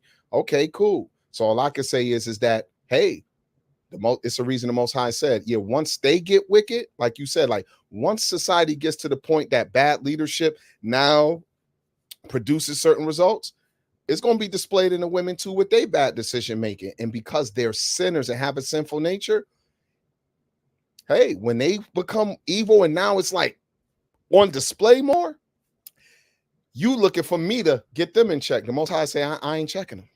You're going to live with that for a while before he decide to check society as a whole. So we just might be in that narrative where you about to see American society checked as a whole. And maybe we see it happening now, bro, and we don't even recognize it, the way that the Most High is really bringing plagues and famine and all kind of other evil. So now I appreciate the joust, and it kind of went somewhere that I didn't want it to go, but that's okay, because you here tonight and you kind of wanted to hone in on the after sin situation. But hey, Jody, go ahead, man. I'll give you a few minutes to say what you want to say, bro, so I can go ahead and wrap it up. And I appreciate your patience there. I ain't know bro was gonna display his sword that long. Nah, that's all good. I'll be quick. We didn't kind of talk past it, but I'll double back to it. If that's fine, ain't no problem. I'll be succinct. So I know we were talking about the Adam and Eve thing in the title. And what I want to reiterate is I'm not saying that Adam ruled over her, right? That's not what I'm saying. And yes, she was created on the sixth day. She was always going to be made. I agree with that. But it's a reason that the narrative reads the way that it does, right? It's a reason why we see the things in the order and the things we deduce from how it talks about how she was created and who named her and so on and so forth. That does not mean he ruled over her. The woman has all the qualifications in this instantaneous insight. I know you saying these things, right? And I agree with you, right? So we can't act as if with all this insight, this instantaneous insight, that she doesn't also understand who she came from and who gave her the name that she goes by. And, so this knowing that, that means something. I mean, we have to flesh that out to go further into it. The women we understand that there's women that's naturally, perhaps smarter in certain areas or smarter overall than their husbands and, so on and so forth, right? I agree with that. And the same thing applies for, we could say for kings in such as the king during Joseph's time or Daniel's time, or even like Saul with David, was still, a man after God's own heart. But that doesn't mean that they had authority over them. They still had authority. They don't mean, so I understand that, but I don't think, I was just saying something different, I suppose. The female tells the male, or if we're making this point about the males telling the female or the female telling the male, before the fall, I say no. My point is God told them. And before God told them, God told him. And God told him and then created her for him to be a helpmeet, right?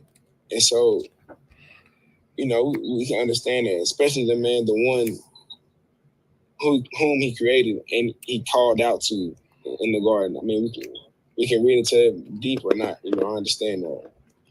But at least it's in the narrative, we can say that.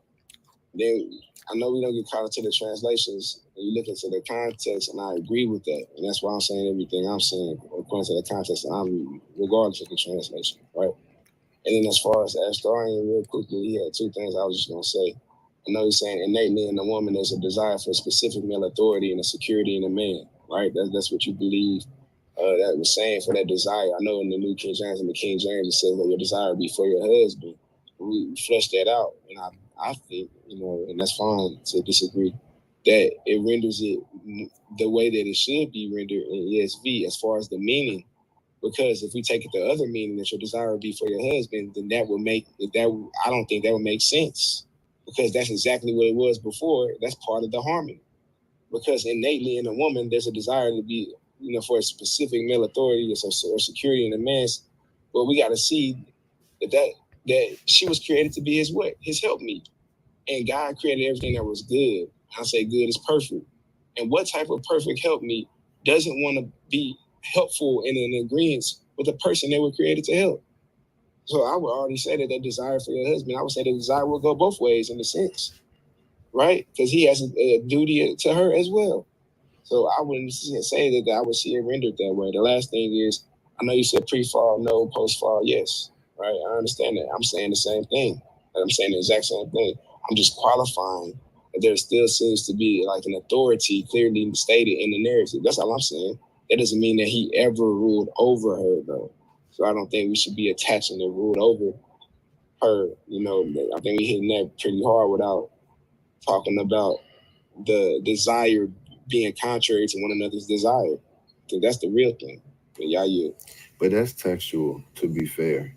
That's textual. And if the curse was for her to desire him, like Peep Gang, if you get cursed to desire something, that means you don't got no choice. I would argue, stand on the pre-fall side of it, that she had the choice to whether or not she desired him. Because as Zadok was saying again, the reality is the curse represents a state of something that wasn't what it was before. She didn't have pain and sorrow in childbirth, or if she did, it was greatly multiplied, right? Her husband wasn't gonna rule over him, didn't rule over him pre-curse, fall, and she wasn't cursed to desire him pre-fall. So that would be my quick little response to that. But no, great stuff, Brody, and I appreciate you for being here. Shabbat shalom to you. Well, I appreciate all of yous. I would say I'll move you brothers down. Salute to y'all. Appreciate y'all. I'm gonna say that when the woman was spoken to by Yah with her punishment, the male's laundry list was given to him. And I would say attach her worry for bringing forth her children because of her sin. But now also there is times where women can't trust the sinful nature of a male. So you shall bring forth your children. Women didn't just have male children. It's many fathers who unfortunately in time they molested their own daughters, y'all. So I think we might underestimate what the sin nature of the male and the female was going to take them to. That's totally something from the garden different from the garden to the point that by the time you get to the 7th generation, the 10th generation, Noah's generation, it seems like there was something done with Enoch, and now the Most High got something where he says he looking at humanity. And from the fall up to that point, the thoughts of man and the imagination of his heart were evil continually as a species. That is the result of the female's wickedness and the male's wickedness. Now, do we want to kind of conjure up and think of the sin that was done right now? Unfortunately, listening in today, there's many males and females who became sexual deviants early in your lives because some of you brothers was touched by female family members, or unfortunately even male family members. How many girls been molested by their own brothers and uncles, and unfortunately even fathers? So if we gonna talk about unpacking something, let's unpack sin to the point that it's not to say what Adam the male may have done directly or what Eve the female may have done directly, but this is what they unleash in the world. And because he's talking past the one male and the female, and it goes down to males and females in general, a woman, it's not just about her being contrary to her husband. That's one translation. That's cool. That's out there because it can have merit. I can see that. But what happens when the stress of the male's curse on his life causes a woman to feel neglected and not cared for and not appreciated. What happens when the woman, because now we're talking about post, when the woman who is giving herself to a man has children, and see, I got information on things talking about one of the strengths of polygamy was the fact that when many women were having children, and it even happened in some societies today with polygamy. Y'all know one thing that drives polygamy? A lot of the first wives are older than the second, third, and fourth wives. Y'all know why? Because the male starts to become unattracted physically to the woman because her body changes as she continues to produce children for him. There's things that I have and sources I have that get into that part. That hasn't changed from time immemorial. When you look at a woman desiring her husband, or her desire being unto him, and he shall rule over her, she's going to long after him at times where the life he has to live under his punishment can even cause him sometimes to neglect the woman. She's going to long for him. She loves him. She want to be with him. She want to please him. And sometimes, no matter what a woman does, some women got men that just are never satisfied. And the woman is longing. She's always desiring for things to just be the way he wants them to be. It's women who have considered even doing things for their husband because it's what he desires. And I'm not going to get into saying what them things are. The imagination can go 10, 20 different ways, but I know some things and vice versa. So what I'm saying is that when we look at that, we could underestimate that the Lord spoke these things to the woman first. And if you look at the male and his punishment, you can see how it's going to be connected to the position the female going to be in. Sometimes she might be the cause of trouble, but what about when it's not? Yeshua said the hardness of your hearts caused Moses to give y'all the bill of divorce. Y'all rebellious, stiff-necked hearts is a reason why sometimes it's unfortunately necessary, even though from the beginning it was not so. That's what sin produces, that. And what women have had to go through post-sin because of Eve's decision, we can't underestimate that. And I'm having this conversation because I'm a male who, like I said, by God's grace, I just got to celebrate my 24th wedding anniversary in the last month. Praise God for that. I know what it is to take care of a woman. I know what it is for a woman to love you, desire you. I also know what it is for a woman to complain. That's her longing. When your wife complain at you, bro, she's longing for you. Her desire is unto you. So, like, let's be real. Let's not just explain this unreal. Let's use our own scenarios. You know why? Because we perfectly understand the position of Adam and Eve post-sin. We don't know nothing what it is to be like them pre-sin, but post-sin, I'm an expert in being an Adam. And so is the female, the Eve Adam. The man named her Eve, but she was just called Adam by God. So since we all agree that the women were not in any way being shown to be ruled over, talking about hierarchy and stuff like that is easy. And when we get done with all that and we say, but that don't mean that he was to rule over her, then my point is proven. There aren't cats who are just in a natural, there are some, but I'm finding that I didn't do this to talk about the secular world primarily. In so-called redeemed church culture, women and men who listen to this discussion tonight, as y'all go into these clubhouse streets, and now for some people, these fan base streets, these YouTube streets, these Twitter spaces streets, these Facebook chat and thread streets, look at how so-called men of God deal with and talk out their lip and express their opinion on the position of the woman in the church.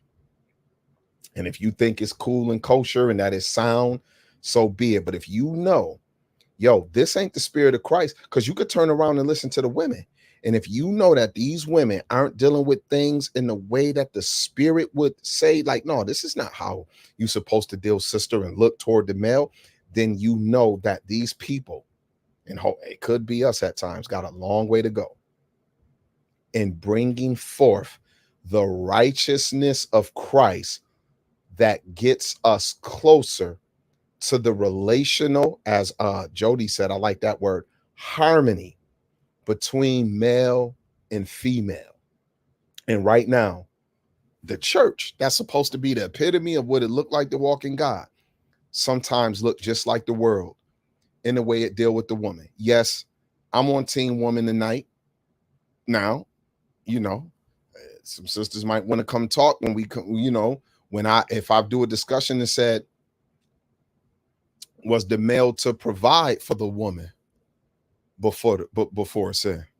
I wonder where that conversation would go. So hey, man, I appreciate y'all, man. Hey, you know what? Clubhouse ain't dead. It just might be a little bit dry, but it's not dead. Yo, I had people come in here tonight and rock with me, man. I appreciate y'all coming up in here. I'm not gonna shut my room down.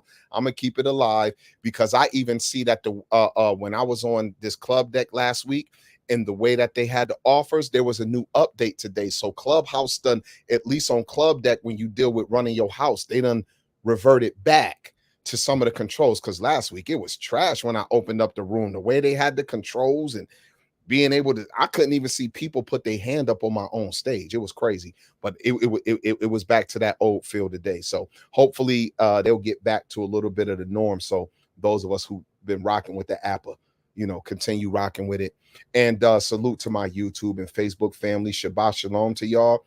And I hope that you all would join me in the Bible Dojo house here on Clubhouse and the Bible Dojo on YouTube this coming Sunday evening, because I got a nice topical teaching that's going to be some more sword play by God's grace. And we'll see how people deal with that as well. But that's going to be a teaching. That's not going to be an open discussion. It's just going to be me and one of my bros, and y'all give me my couple hours to run my trap. So with that, I appreciate y'all. Hey, thank you, Ashton. Thank you, Steven. Thank you, Ema, Stephanie. Thank you, Jody, for coming and giving some kung fu, because you was really like the only person. Oh, and thank the homie Jigsaw. He was the first person to come up earlier and build. And with the rest of you, hey, bless your households, man. And I hope things are well with you. And if any of our brethren are in the path, man, of hurricanes and some of this stuff that's been happening, I hope y'all are right, man, because it's stuff that's been going on in the country. And man, after I seen that flood in Libya, yo, did y'all see that? Man, bros and sisters, I can't imagine, man. That earthquake in Morocco. Yo, man, some of this stuff is wild, but I just pray to the Most High to be merciful to who, you know, to who he will, and hopefully I'm among them. But bro, yeah, man, that earthquake in Morocco that just happened a few days ago, that flood in Libya, I think they said they already done announced about 6,000 people dead from that flood that hit the country of Libya, man. Whew, goodness. Wow. So, hey, man, Most High bless y'all, man. Y'all get y'all some rest. Shalom.